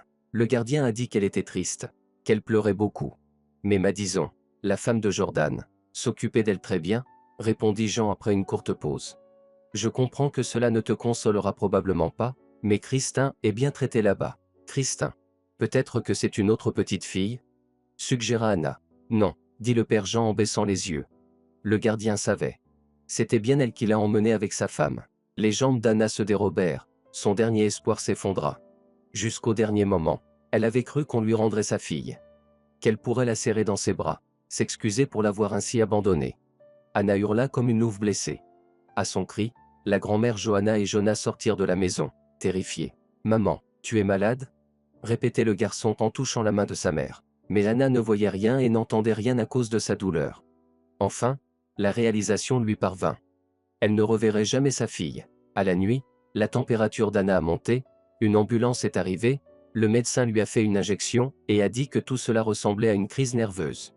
Anna aurait besoin de calme et d'émotions positives pour se remettre. Mais où trouver ces émotions?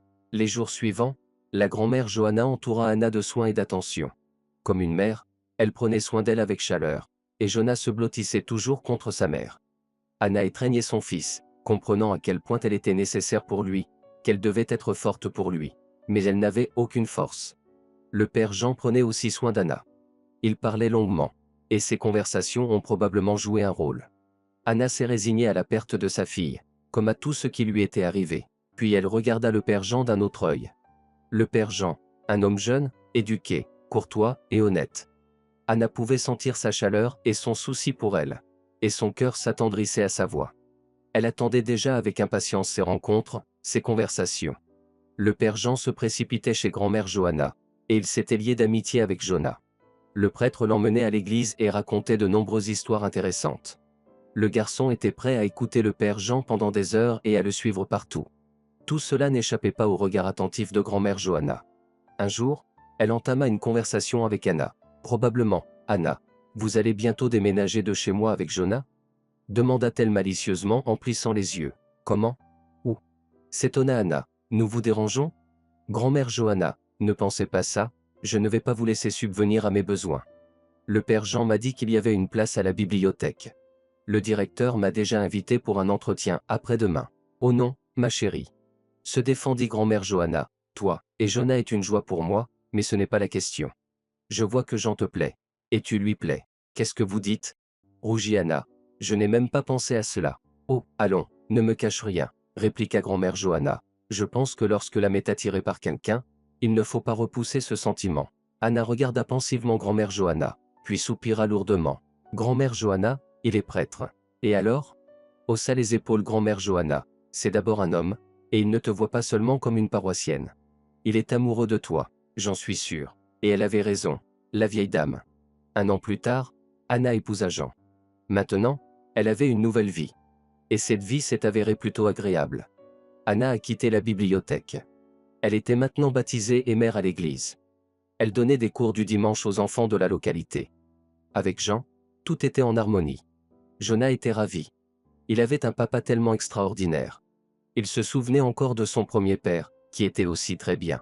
Mais le nouveau était un vrai zéro.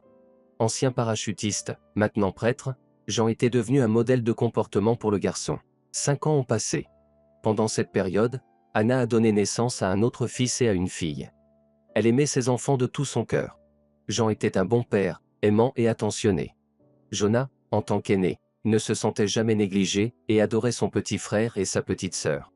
Anna observait souvent comment il s'occupait des plus jeunes, mais une pensée la tourmentait. Sa fille aînée, l'oubliera-t-elle? Elle s'était résignée à la perte, mais ne pouvait pas l'effacer de sa mémoire. Le fils aîné d'Anna était heureux de ne plus voir sa mère pleurer, de la voir sourire et d'avoir un nouveau père si merveilleux.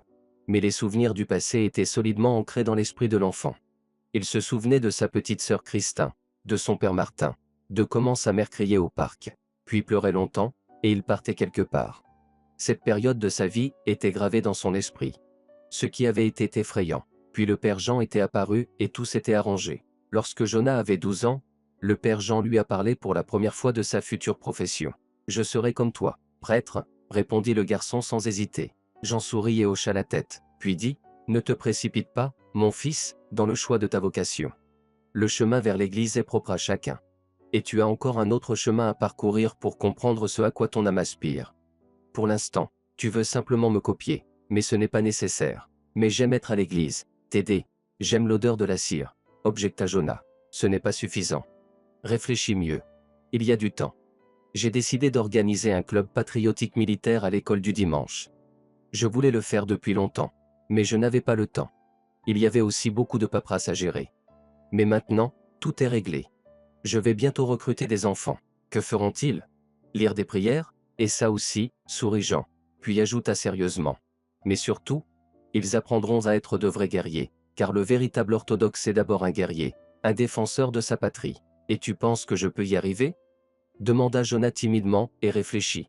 Eh bien, essaie. Peu de temps après, comme le disait le père Jean, un club patriotique militaire pour la jeunesse orthodoxe a été créé à l'église. Il s'occupait personnellement des enfants. En plus de l'enseignement religieux, le père Jean enseignait l'histoire, les arts martiaux, les bases des premiers secours et bien d'autres choses aux enfants. Sa principale mission était d'éduquer les jeunes en tant que patriotes. De vrais hommes. Le club patriotique militaire coopérait étroitement avec de nombreuses organisations, y compris le corps de cadets. Les enfants du club participaient souvent à diverses compétitions, à des rassemblements, et ils interagissaient avec les cadets. Jonah, qui était membre du club depuis le début, a fini par réaliser qu'il voulait devenir militaire. Lorsqu'il en a parlé à ses parents, Jean a approuvé le choix de son fils, mais Anna s'est inquiétée. Dans tous les temps, la vie militaire n'a jamais été calme, et je ne veux pas une vie calme, a déclaré le fils devenu plus mature. Je veux une vie réelle, la mienne. Sa mère n'a pas protesté, elle a simplement béni Jonah. Ainsi, à l'âge de 16 ans, il a quitté la maison où il avait passé son enfance depuis l'âge de 7 ans. Le garçon a embrassé son petit frère et sa petite sœur, Ethan et Ashley, qui pleuraient, inquiets de la séparation à venir, mais fiers que leur frère devienne militaire. Jean était fier du choix de son fils, tout comme Anna, bien qu'elle ait été inquiète à l'idée de laisser partir son fils encore si jeune. En outre, la douleur de la perte de sa fille aînée résonnait toujours en elle. Et si quelque chose arrivait à son petit garçon? Cependant, elle espérait que la maladie de son fils qu'il avait endurée dans son enfance le protégerait cette fois-ci. Mais non, son pied avait été guéri à un jeune âge, et Jonah était considéré comme absolument en bonne santé. Le jeune homme a intégré une académie militaire. Jonah suivrait les traces de son deuxième père, un parachutiste. Il était un peu inquiet lorsqu'il a passé l'examen médical, mais on l'a jugé apte. Cependant, il y avait un mais. Il pouvait suivre une carrière militaire, mais il ne pourrait pas devenir un parachutiste professionnel. Malgré cela, Jonah a réussi à être accepté à l'académie militaire. Il savait que son rêve ne se réaliserait jamais pleinement, mais il servirait néanmoins son pays, même en travaillant au quartier général. Jonah a travaillé dur à l'académie, réussissant toutes les évaluations. Cependant, une note dans son dossier médical l'affecterait plus tard. Il rentrait chez lui une fois par an, retrouvant sa mère, son père, sa petite sœur et son petit frère avec joie. Ces retrouvailles étaient également attendues par Jonah.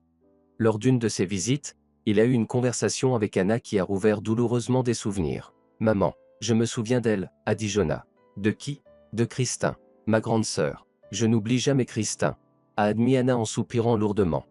Je me demande comment elle va maintenant, comment sa vie a évolué. Elle doit probablement étudier à l'université quelque part. Et si nous essayons de la retrouver maintenant? Où ça? Elle doit être dans un autre pays. Jonah a réfléchi. Il connaissait toute l'histoire. C'était vraiment compliqué. Christin avait probablement un autre nom de famille, et elle avait oublié sa vie précédente. Cependant, il y avait actuellement des émissions de télévision de recherche de proches. J'ai peur que si toute la vérité éclate, Christin aura du mal. Elle pense probablement que son père était un criminel, a ajouté Anna. Jonah a été contraint de convenir avec sa mère, mais il ne pouvait pas chasser les pensées de sa grande sœur. Le temps a passé. En 5e année, Jonah a rencontré une fille formidable. Deirdre achevait ses études de médecine. Une relation s'est rapidement développée entre les deux jeunes. Un mois avant d'obtenir son diplôme, Jonah a fait sa demande en mariage à Deirdre. Peu de temps après, ils se sont mariés.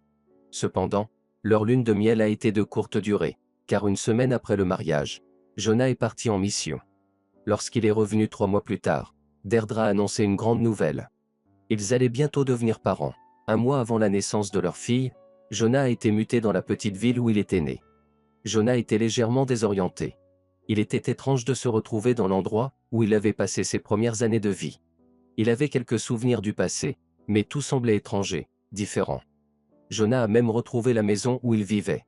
Une personne âgée y habitait maintenant. Comment ils avaient obtenu cet appartement? Jonah n'en avait pas parlé, bien qu'il soit un peu contrarié, car, en fin de compte, sa mère avait perdu cet appartement à l'époque. Il a choisi de ne pas remuer le passé. Une maison de fonction a été attribuée à la jeune famille. Peu de temps après, leur fille est née. Jonah a proposé de l'appeler Christin, et Deirdre a accepté. Encore quelques années ont passé. Jonah servait dans une unité militaire, faisant souvent de longues missions. Deirdre s'était habituée à cela. Lorsque Christin a eu 3 ans, Deirdre a recommencé à travailler, dans la même unité militaire où son mari servait. Leur fille a été placée dans une garderie. Tout se passait comme d'habitude. Deirdre et Christin attendaient leur mari et père, mais ne s'ennuyaient pas. Entre le travail et la garderie, les journées passaient. Les week-ends et les jours fériés, Deirdre allait chez ses parents, car ils vivaient à proximité. De temps en temps, Ethan et Ashley leur rendaient visite. Les enfants fréquentaient déjà l'université. Anna et Jean étaient venus une seule fois. C'était loin, et il était difficile pour Anna de retourner dans la ville où tant de malheurs lui étaient arrivés. Cependant, lorsque Christin a eu 5 ans, tous les membres de la famille ont pu venir pour son anniversaire. Jonah était présent ce jour-là.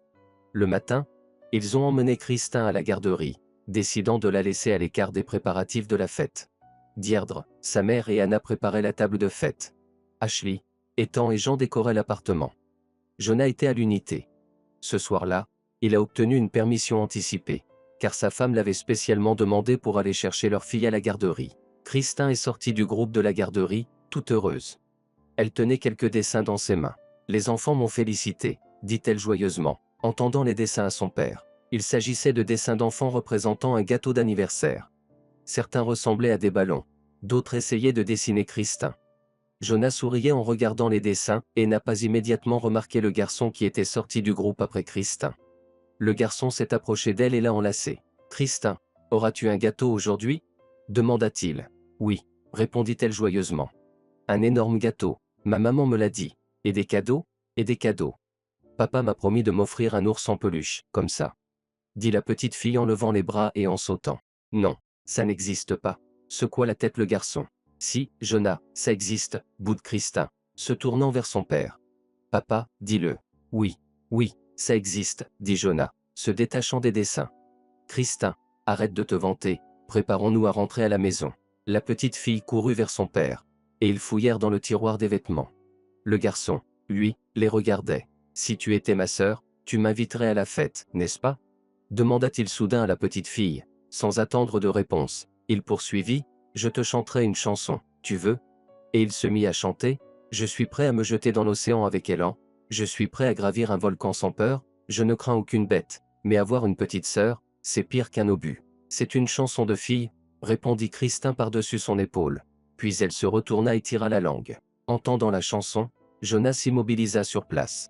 Ces paroles, il les connaissait depuis sa plus tendre enfance, c'était la chanson que lui chantait sa sœur aînée. Comment ce garçon pouvait-il la connaître? Cette chanson n'était pas particulièrement connue.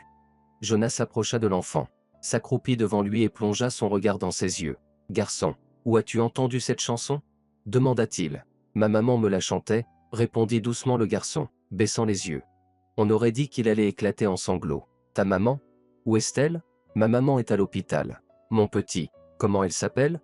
demanda Jonah froidement. « Christin. »« Et moi, je m'appelle Jonah. » Une intuition perça Jonah, et il se dit que peut-être ce garçon était le fils de sa sœur aînée. La femme s'appelait Christin, et elle avait nommé son fils d'après son frère. Et lui avait nommé sa fille en hommage à sa sœur. Mais c'était incroyable. Comment Christin, sa sœur, avait-elle pu atterrir ici? Il était certain qu'à 7 ans, elle avait été emmenée dans un autre pays.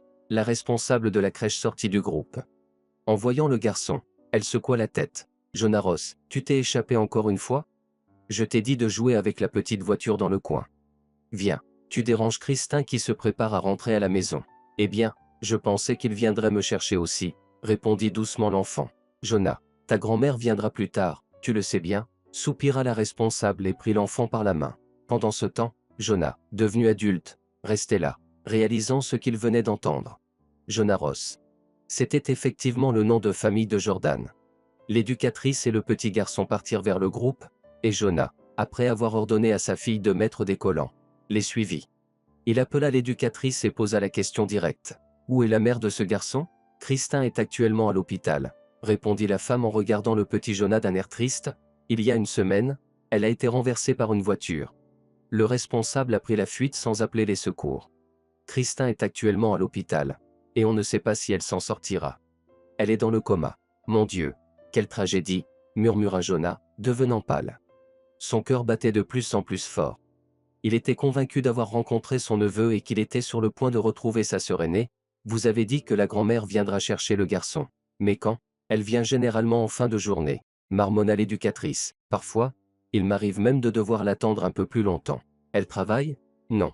Excusez-moi, mais pourquoi toutes ces questions? L'éducatrice jeta un regard suspicieux à Jonah. Il y a de nombreuses années, ma sœur aînée a disparu. Et il me semble que cette Christin pourrait être elle. De plus, je pense que Jonah et moi nous lui ressemblons beaucoup. La femme regarda Jonah d'un air étonné, puis se tourna vers le petit Jonah. En effet, vous êtes tous les deux blonds, bouclés. Il y a certainement une ressemblance, mais tout cela est si étrange. Si vous le souhaitez, vous pouvez parler à la grand-mère de Jonah, mais il faudra attendre, répondit-elle après avoir réfléchi. Nous attendrons, répondit Jonah en hochant la tête.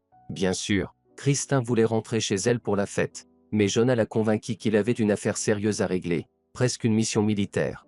La petite fille savait que lorsqu'il s'agissait d'une mission militaire pour son père, c'était une affaire sérieuse.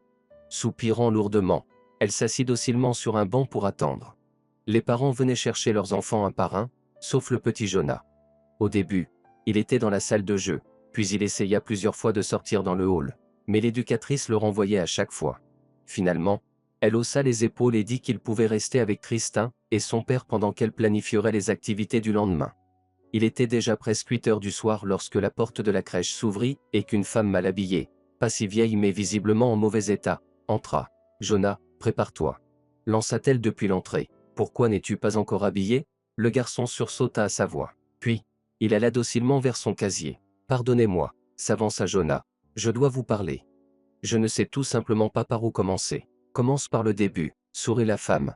Et l'odeur d'alcool était palpable. Dépassant son dégoût, Jonah posa la question. « Êtes-vous la grand-mère de Jonah? Et quel rapport ?» répondit la femme, légèrement hésitante. « Que voulez-vous? Je veux simplement savoir si vous êtes sa grand-mère biologique ou si c'est le fils de votre fille adoptive, » déclara Jonah d'un ton ferme. « Ce n'est pas de la simple curiosité. J'ai toutes les raisons de croire que c'est mon neveu dont il est question. » « Eh bien, tu as l'air sobre. Mais tu racontes n'importe quoi, » murmura la femme avant de se précipiter pour aider le petit Jonah à s'habiller. Elle ne dit pas un mot de plus, puis sortit du jardin d'enfants, traînant Jonah habillé à la va-vite. Quant à l'aîné Jonah, il décida de suivre la femme pour savoir où elle vivait. Il monta en voiture avec sa fille et les suivit discrètement. Rapidement, la femme et le garçon disparurent dans l'un des vieux immeubles de 5 étages. Eh bien, il avait une idée approximative de l'adresse. Il trouverait l'appartement plus tard. C'est ce que Jonah décida, mais pour l'instant, il devait emmener sa fille à la fête, qu'il attendait depuis longtemps. Mais la fête ne fut en rien gâchée. Il y avait un énorme gâteau, des cadeaux, y compris l'énorme ours en peluche, ainsi qu'une pluie de vœux d'anniversaire pour la petite fille. Christin était aux anges, tout comme sa famille. Jonah participait également à la fête, mais son esprit était ailleurs. Avait-il enfin retrouvé sa sœur? Déjà après que la fête se fut terminée, et que les nombreux invités se furent dispersés dans différents coins de l'appartement pour dormir, Deirdre demanda à voix basse à son mari, « Jonah, pourquoi es-tu comme ça? Comme quoi ?» demanda-t-il, perdu dans ses pensées. « Tu sembles distant. C'est la fête de notre fille, tous nos proches sont réunis, et toi, tu es dans la lune toute la soirée. Es-tu envoyé en mission encore une fois ?» Inquiète, Deirdre regarda son mari. Jonah secoua la tête négativement. Puis il raconta brièvement l'histoire de la garderie. Deirdre écouta et acquiesça, partageant ses préoccupations. « C'est vraiment étrange. Pour l'instant, ne dis rien à maman Anna. Sinon, elle va s'inquiéter, conseilla-t-elle. Je n'avais pas l'intention de le faire. Après le service demain, je me rendrai à cette maison et parlerai aux voisins. Peut-être que je pourrai parler à cette femme. Il y a tellement de coïncidences, bien sûr, mais qui sait, peut-être que je me trompe. » Toute la journée suivante, Jonah regarda l'heure, et dès que son service prit fin, il se précipita vers cet immeuble de 5 étages. Devant la maison, comme d'habitude, des dames âgées étaient assises, elles savaient tout de tout le monde, comme il se doit. Jonah les identifia immédiatement par leur regard critique et accusateur. « Excusez-moi, mesdames charmantes, » s'adressa-t-il à elles avec un sourire charmeur, « connaissez-vous tout le monde dans cet immeuble ?»« Disons que oui, » répondit l'une d'elles, en pinçant les lèvres. « Il y a une femme dans la deuxième entrée, elle a environ 60 ans. Elle a encore un petit-fils, Jonah, » déclara Jonah. « Elle vit ici, et alors ?» répondit la deuxième en regardant Jonah d'un air méfiant. « Eh bien, je pense que je la connais, c'était une amie de ma mère. Il me semble qu'elle a des problèmes en ce moment. J'aimerais l'aider, » mentit l'homme. « Eh bien, va lui parler, » se moqua la première dame. « Pourquoi aurions-nous besoin de toi? Vous savez, elle fait semblant de ne pas me connaître, Probablement qu'elle a honte de quelque chose, mentit Jonah. Bien sûr, de quoi, grogna la deuxième dame, c'est une alcoolique. Sa fille est à l'hôpital. Et elle continue de boire. Et où regardent les services sociaux? Il faudrait retirer le garçon d'auprès d'elle. Elle boit beaucoup? Je ne peux tout simplement pas croire que ce soit elle. Elle était différente avant. Oui, avant, se moqua la première dame, hésitant un peu. Puis elle raconta à Jonah les informations suivantes. Madison, la femme que Jonah cherchait, est arrivée dans cette ville il y a 10 ans. On dit qu'auparavant, elle vivait avec un mari riche, un homme qui était un criminel. Il est parti en Amérique pour échapper à ses complices. Mais ils l'ont finalement retrouvé des années plus tard et l'ont tué, en prenant toute la richesse de Madison. Elle a tout juste réussi à s'échapper. Et c'est ainsi qu'elle est arrivée dans cette ville. Là, elle s'est liée avec Jean, le propriétaire local du marché. On racontait qu'ils se connaissaient déjà auparavant. Ils ont vécu ensemble un certain temps, puis Jean l'a finalement expulsée, trouvant une femme plus jeune et attirante. Madison a continué à vivre seule, jusqu'à ce que Jean décède d'une crise cardiaque, laissant Madison dans la tristesse. Elle n'avait plus d'argent à espérer. Elle avait une fille, pourtant, qui ne ressemblait en rien à sa mère. C'était une jeune femme respectable, polie et éduquée. Christin a terminé l'université pédagogique et est devenue enseignante. Mais elle était trop crédule, un bel homme lui a fait tourner la tête, l'a séduite, puis l'a abandonnée, disparaissant on ne sait où. Christin est restée enceinte. Madison criait tous les jours à sa fille pour qu'elle se débarrasse de l'enfant, mais Christin ne l'a pas écoutée, elle a accouché d'un fils. Elle s'occupait très bien de lui, c'était sûr. La famille manquait d'argent. Alors, lorsque Jonah avait 1 an et demi, elle l'a inscrit à la garderie, et elle est retournée au travail. Elle jonglait constamment entre l'école et la garderie. Madison n'aidait presque pas sa fille, comme si elle n'était pas la sienne. Pour gagner plus d'argent, Christin a également trouvé un emploi dans une maison d'édition. C'est ainsi qu'elle a continué à se débattre. Récemment, alors qu'elle rentrait chez elle après le travail, elle a été renversée par une voiture. Personne ne savait ce qui allait se passer ensuite. Jonah écoutait les vieilles dames qui se disputaient pour lui raconter cette histoire. Et il comprenait que le puzzle se mettait en place. Il avait enfin retrouvé sa sœur. Elle est à la maison maintenant? Demanda-t-il aux vieilles dames. Madison, c'est ça? Où d'autre pourrait-elle être? Elle est déjà allée chercher son petit-fils à la garderie. Excusez-moi, mesdames. Merci beaucoup pour cette histoire si instructive. Ensuite, il tendit quelques chocolats aux vieilles dames, que, en fait, il avait acheté pour sa fille. Mais que voulez-vous? Les vieilles dames faisaient de leur mieux. Jonah remercia chaleureusement les dames, puis se dirigea vers le bâtiment. 2 minutes plus tard, il était devant la porte délabrée, hésitant à sonner. Mais il s'est avéré que la sonnette ne fonctionnait pas. Jonah a frappé doucement au début, puis plus fort, et enfin il a frappé avec son poing. Qui est là? Entendit-il une voix féminine acariâtre demander de l'intérieur de l'appartement. La porte s'ouvrit brusquement, laissant apparaître Madison, les cheveux en désordre. Qui êtes-vous? Demanda-t-elle sans le reconnaître. Ta conscience? Répondit Jonah, en la faisant légèrement reculer pour entrer dans l'appartement. Eh bien, où allez-vous? S'écria Madison. J'appelle tout de suite la police. Allez-y, appelez. Tout sera éclairci comme il se doit. Et vous devrez répondre de tout. Pour la petite fille disparue, pour la mère effrayée, pour le petit garçon menacé par votre mari. Pourquoi avez-vous pâli? Quelque chose vous revient en mémoire, n'est-ce pas? Qui êtes-vous? Répéta Madison, cette fois, avec de la peur dans la voix. Eh bien, je suis ce même petit garçon, répondit Jonah. Bien sûr, il prenait un risque. Il n'était pas sûr de tout, mais la réaction de Madison lui avait indiqué qu'il touchait au but. Ce n'est pas de ma faute, murmura Madison, triturant le col de sa blouse fanée. C'est tout ce que Jordan avait inventé à l'époque. Ils se dirigèrent vers la pièce, qui n'avait clairement pas été rangée depuis plusieurs semaines, probablement depuis que Christin avait été hospitalisé. Madison s'assit sur le canapé, tripotant son col de chemisier défraîchi, et commença son récit. La fin de son histoire ne différait guère de ce que Jonah avait déjà entendu des vieilles dames, mais le début de cette histoire remontait bien plus loin. C'était à l'époque où Jordan avait donné de l'argent à Anna pour les soins de son fils. Il avait été séduit par la jeune enseignante et s'imaginait qu'elle serait reconnaissante envers lui. Mais elle lui avait refusé, ce qui avait rendu Jordan furieux. Pour lui, aucune femme n'avait le droit de le repousser. Madison savait que Jordan avait eu des relations avec d'autres femmes dans cette petite ville. C'était un phénomène récurrent chez lui, mais elle ne s'en préoccupait pas. Ce qui comptait, c'était qu'il lui donne de l'argent. Elle ne voulait pas qu'il parte, même s'il ne l'aimait peut-être pas. En fait, à l'époque, Madison avait reçu un diagnostic de stérilité secondaire, due à une interruption de grossesse malheureuse dans sa jeunesse. Cela l'avait choquée. Elle voulait un enfant. Même si elle envisageait d'en adopter un du foyer pour enfants, elle avait peur de l'hérédité des enfants de ce lieu. C'est alors que Jordan avait dit qu'il allait avoir une fille bientôt, une fille de 7 ans. Madison en était ravie. Pas de cris, pas de réveil nocturne, une princesse prête à l'emploi, surtout que la fille avait l'air charmante sur la photo que Jordan lui avait montrée. Madison savait que c'était la fille de la femme que Jordan courtisait, la même femme qu'il harcelait. Et alors? Madison éprouvait même une certaine satisfaction. Non, elle n'était pas jalouse. Mais quelque chose en Jordan avait été trop nerveux cette fois-ci. Pour obtenir la petite fille aussi rapidement et discrètement que possible, Jordan avait monté tout un stratagème. D'abord, il avait soudoyé les autorités locales, puis il s'était arrangé avec Jean, le commerçant du marché. Jean devait beaucoup à Jordan, c'est pourquoi il avait accepté de jouer le rôle d'un homme compatissant. Il avait convaincu Anna que la fuite était vitale, car l'enfant était déjà menacé. En passant, personne n'avait l'intention de faire du mal à Jonah à l'époque. Tout cela n'était qu'une mise en scène. Mais Anna avait cru.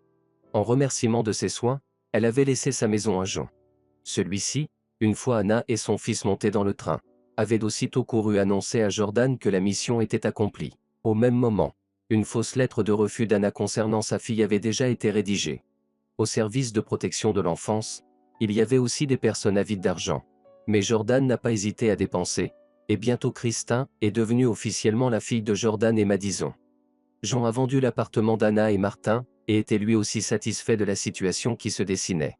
La petite fille a plu à Madison, bien qu'elle ait pleuré sans arrêt au début. Mais les bons psychologues et les médicaments ont fait leur travail. Christin a commencé à oublier sa précédente famille, et Madison était ravie. Elle était maintenant une mère. Certes, il a dû y avoir quelques moments de tension. Le père de Madison est mort. Une tentative d'assassinat a été commise contre Jordan, et des informations compromettantes sur son mari ont refait surface, le forçant à se retirer de la course électorale. Mais même dans ces situations, Jordan a réussi à s'en sortir. Il a rassemblé sa femme et sa toute nouvelle fille et les a emmenés dans un autre pays. C'est là qu'ils ont vécu. Puis son mari a finalement été retrouvé et assassiné. Il a dû revenir. Jonah connaissait déjà la suite de l'histoire grâce aux vieilles commères omniprésentes. Ce n'est pas ma faute. Pleurniche à Madison. C'est Jordan qui a tout inventé. J'étais sûr que ta mère avait donné son accord pour tout. Où est le garçon? Demanda-t-il sèchement à Madison. Lequel? Dit-elle en le fixant. Ton petit-fils, Jonah. Ah. Il est dans la chambre. Madison agita vaguement dans la direction des portes fermées. Il s'est avéré qu'elle avait verrouillé le garçon pour qu'il ne la dérange pas. Jonah lui a pris la clé, a ouvert les portes et est entré dans la chambre.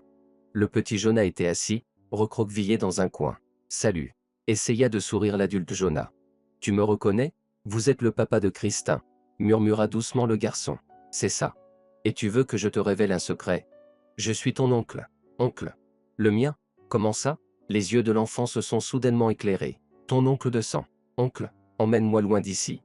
Pleura l'enfant en courant se jeter dans les bras de Jonah. Les yeux de l'homme adulte se sont embués. Mon Dieu, comme il était difficile pour ce petit. Vivre éternellement avec une grand-mère ivre, sans jamais recevoir une once de chaleur humaine. Oncle, pleurait l'enfant en disant. Ma grand-mère dit que ma mère va mourir et qu'elle me placera dans un foyer pour enfants parce que je suis une erreur de la nature. Je ne comprends pas. Qu'est-ce que cela signifie? Suis-je différent? Je ne crois pas que ma mère va mourir. Grand-mère dit ça pour me faire pleurer. Quand je pleure, elle rit. Tu ne resteras pas une minute de plus avec ta grand-mère. Nous allons chez nous, chez Christin. Vais-je voir ma mère? Demanda le petit garçon en essuyant ses larmes. Oncle, ça me manque tellement. Tu la verras certainement, répondit fermement Jonah. Tu l'emmènes? Dit-elle sombrement. Eh bien, soit. De toute façon, il est inutile. Tu n'es pas une femme. Déclara Jonah. Tu es un monstre. Quand Jonah est apparu dans la porte avec le petit garçon, tout le monde s'est figé dans la perplexité. En revanche, Christin était très contente de voir son ami d'enfance. Oh, Jonah, salut. S'est-elle exclamée. Tu es venu jouer avec moi? Oui, répondit timidement le garçon en jetant un coup d'œil à ce qui restait de la table de fête, où trônait un énorme morceau de gâteau. Eh bien, d'abord, nourrissez le petit invité, ordonna l'adulte Jonah. Puis, lorsque les enfants se sont assis à table, Jean et Anna sont sortis discrètement dans le hall avec leur fils. Maman, ne t'inquiète pas, mais je crois que j'ai presque retrouvé Christin, dit Jonah. Christin? S'est inquiétée Anna, regardant dans la pièce sans comprendre. et ce n'est qu'à ce moment-là qu'elle a compris ses paroles. Elle est devenue très pâle et a poussé un cri. Ma Christin? Oui, maman, ta fille. Elle est actuellement à l'hôpital, j'irai la voir demain. J'irai aussi. C'est alarmé Anna. Mais qu'est-ce qui lui est arrivé? Es-tu sûr que c'est bien elle? Comment l'as-tu trouvé? Et le garçon, qui est-il? Jean aussi était perplexe. Et le garçon? C'est votre petit-fils, mon neveu. Jonah raconta tout à Anna et Jean. Ils écoutaient, retenant leur souffle. Ensuite, Anna commença à pleurer, car elle était convaincue que la petite fille était heureuse. Mais elle avait hérité d'un destin si difficile. Mais elle va guérir, n'est-ce pas? Va-t-elle guérir? Demanda-t-elle avec espoir, posant la question à plusieurs reprises à son fils. Avec l'aide de Dieu, tout ira bien, lui répondit Jean à la place de Jonah. Maman, viens rencontrer ton petit-fils. Lui dit-elle enfin. Ah oui, s'écria Anna soudainement. Pendant ce temps, Jean était déjà en train de discuter activement avec le petit Jonah. Le père de Jean avait vraiment le don de se faire aimer des enfants. Et cette fois-ci ne faisait pas exception. Le garçon, tout d'abord timide et effrayé, bavardait sans arrêt avec lui maintenant. Assis sur les genoux de son grand-père avec Christin à ses côtés, il tiraillait même sur sa barbe. Et le grand-père riait à gorge déployée. Anna s'approcha d'eux et s'agenouilla devant le petit Jonah. Jonah. Mon petit-fils. Murmura-t-elle. Tu ressembles tellement à ton oncle quand il était enfant. Tu es ma grand-mère? Demanda le garçon. Encore une autre. Et tu es gentille? Eh bien, Christin semble m'apprécier, sourit Anna à travers ses larmes. Pourquoi tu pleures? C'est de la joie. Les parents de Deirdre et Ashley se regardaient étonnés. Deirdre leur avait déjà dit des bribes, mais il était toujours difficile de croire à de tels miracles.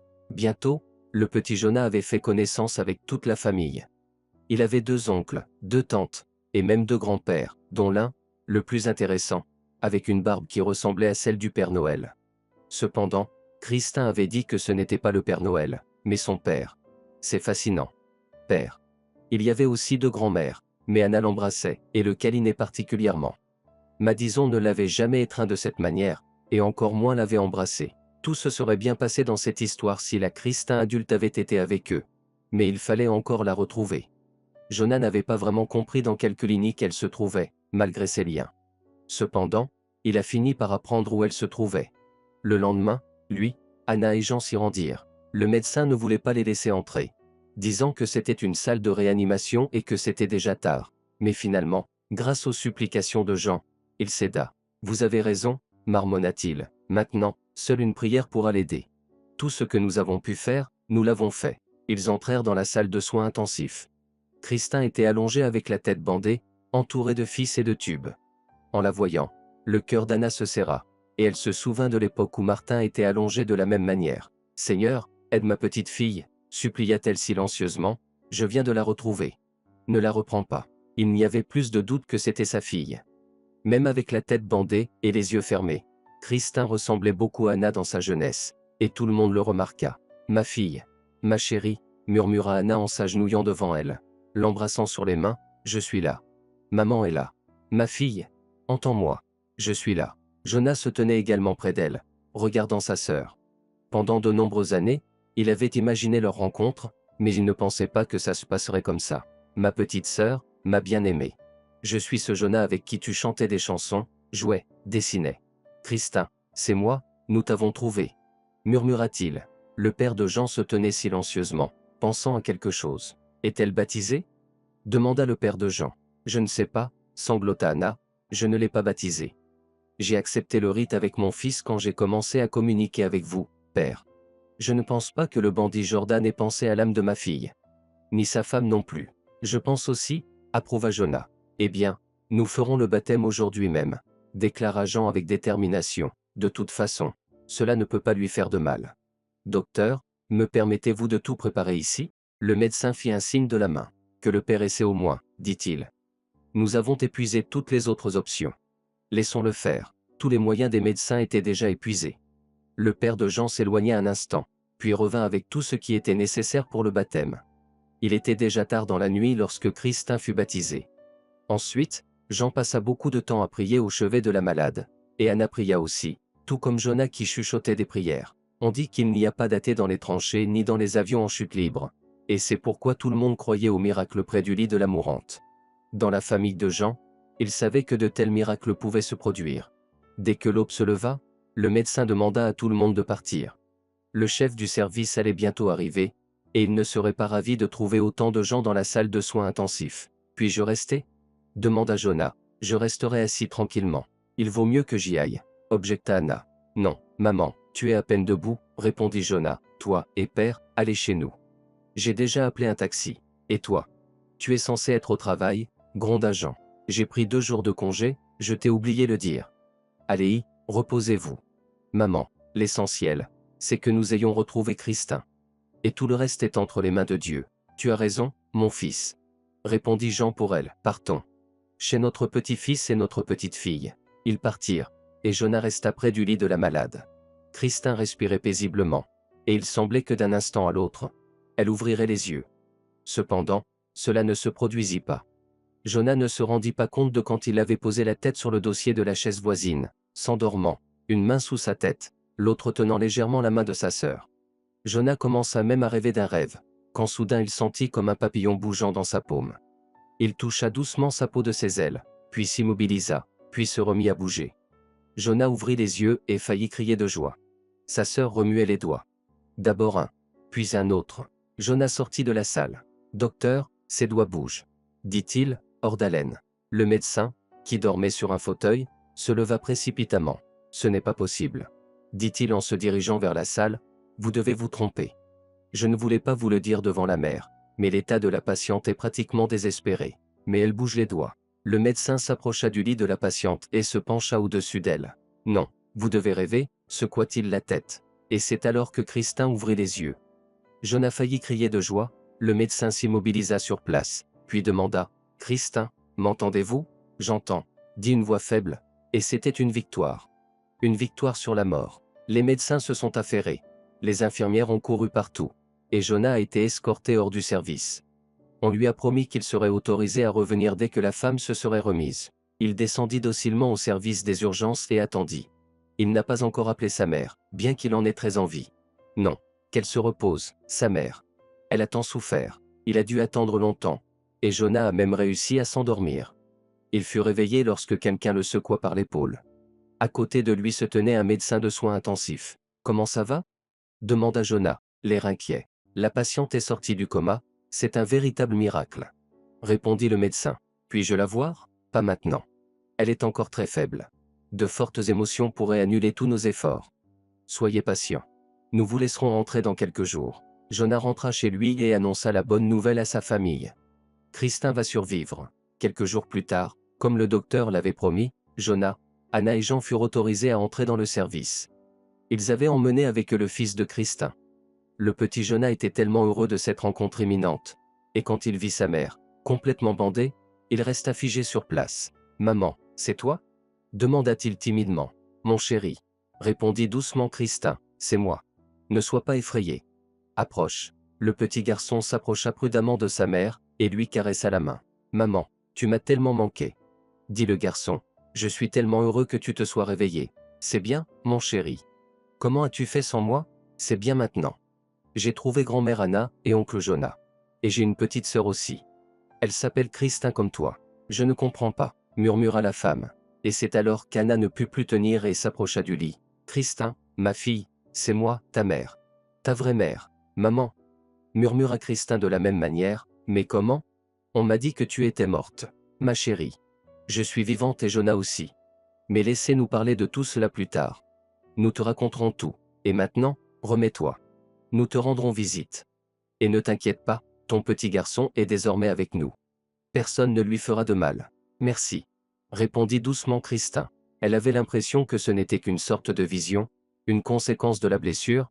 Il était difficile de croire en quelque chose comme ça, surtout lorsqu'on avait été entre la vie et la mort. Un peu plus d'1 mois s'écoula avant que Christin ne récupère complètement. À présent, elle était certaine que ce n'était pas une vision. Sa famille était vraiment revenue. Anna et Jonah lui rendaient très souvent visite. Deirdre menait son fils et sa fille. Ethan et Ashley les visitaient aussi. Il parlait à Christin de Jean, qui avait dû retourner dans sa paroisse. Mais il était toujours présent pour sa famille, il appelait et priait pour le rétablissement de Christin. La prière. Tout le monde à l'hôpital chuchotait et se rappelait cette fameuse nuit. Non, il ne faisait aucun doute que le prêtre avait alors aidé. Avec sa prière et le sacrement du baptême. Après cela, comment pouvait-il ne pas croire en Dieu? Christin est sorti de l'hôpital après 3 mois. La jeune femme était un peu perdue. Où devait-elle aller? Madison. Elle n'avait pas envie d'y retourner. Il y avait trop de négativité associée à cette période. De plus, d'anciens voisins de Christin lui ont dit que Madison avait disparu.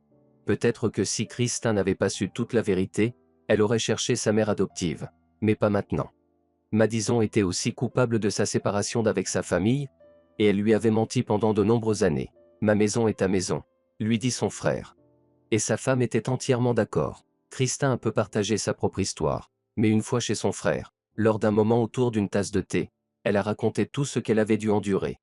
Lorsqu'on l'a emmenée au parc, elle a été emmenée dans un endroit à la campagne, où on lui a dit qu'elle aurait une nouvelle mère et un nouveau père, et que sa mère précédente était décédée, et que son frère n'existait plus. Oh, comme Christin a pleuré. Mais avec le temps, elle a fini par croire à cette histoire. Surtout parce qu'une nouvelle vie avait commencé. Elle était partie dans un autre pays. Au début, c'était excitant, et sa vie précédente s'est estompée. Et quand Jordan est mort, Madison a commencé à prêter de moins en moins d'attention à sa fille.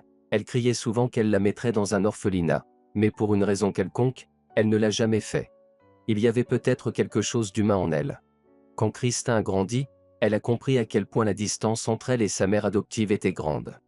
Madison ne se souciait pas de ce qui se passait dans la vie de la jeune fille. Elle n'était pas habituée à travailler, et Christin savait qu'elle ne pouvait compter que sur elle-même. Alors elle a travaillé et a étudié. Elle ne voulait pas quitter la capitale, mais quand Madison a soudainement comploté avec Jean, elle est partie. Et ce n'était pas en vain. Sinon, Madison aurait définitivement sombré sans elle. Christin la maintenait à flot. Et puis, dans la vie de Christin, il y a eu un grand amour et une grande trahison. Mais ce n'était plus si important quand elle a eu son fils. Comment l'appeler? Jonah. En l'honneur de son vrai frère, qu'elle avait perdu dans son lointaine enfance. Christin ne croyait pas aux signes. Sa mémoire avait tout de même conservé des souvenirs de certains événements. Elle se souvenait aussi de sa mère. C'était douloureux de réaliser qu'elle n'était plus de ce monde. Christin n'a même pas essayé de les chercher, on l'avait tellement convaincu de leur mort. Oui, il ne restait que des lambeaux du passé. Christin se souvenait aussi de cette chanson amusante qu'elle chantait avec son frère, et il était difficile de dire qu'il aimait le plus, son frère ou sa sœur. La chanson a plu à son fils aussi. Depuis sa petite enfance, il l'écoutait et souriait quand sa mère la chantait. Et puis il a commencé à la chanter lui-même. C'est grâce à elle que j'ai su où te trouver.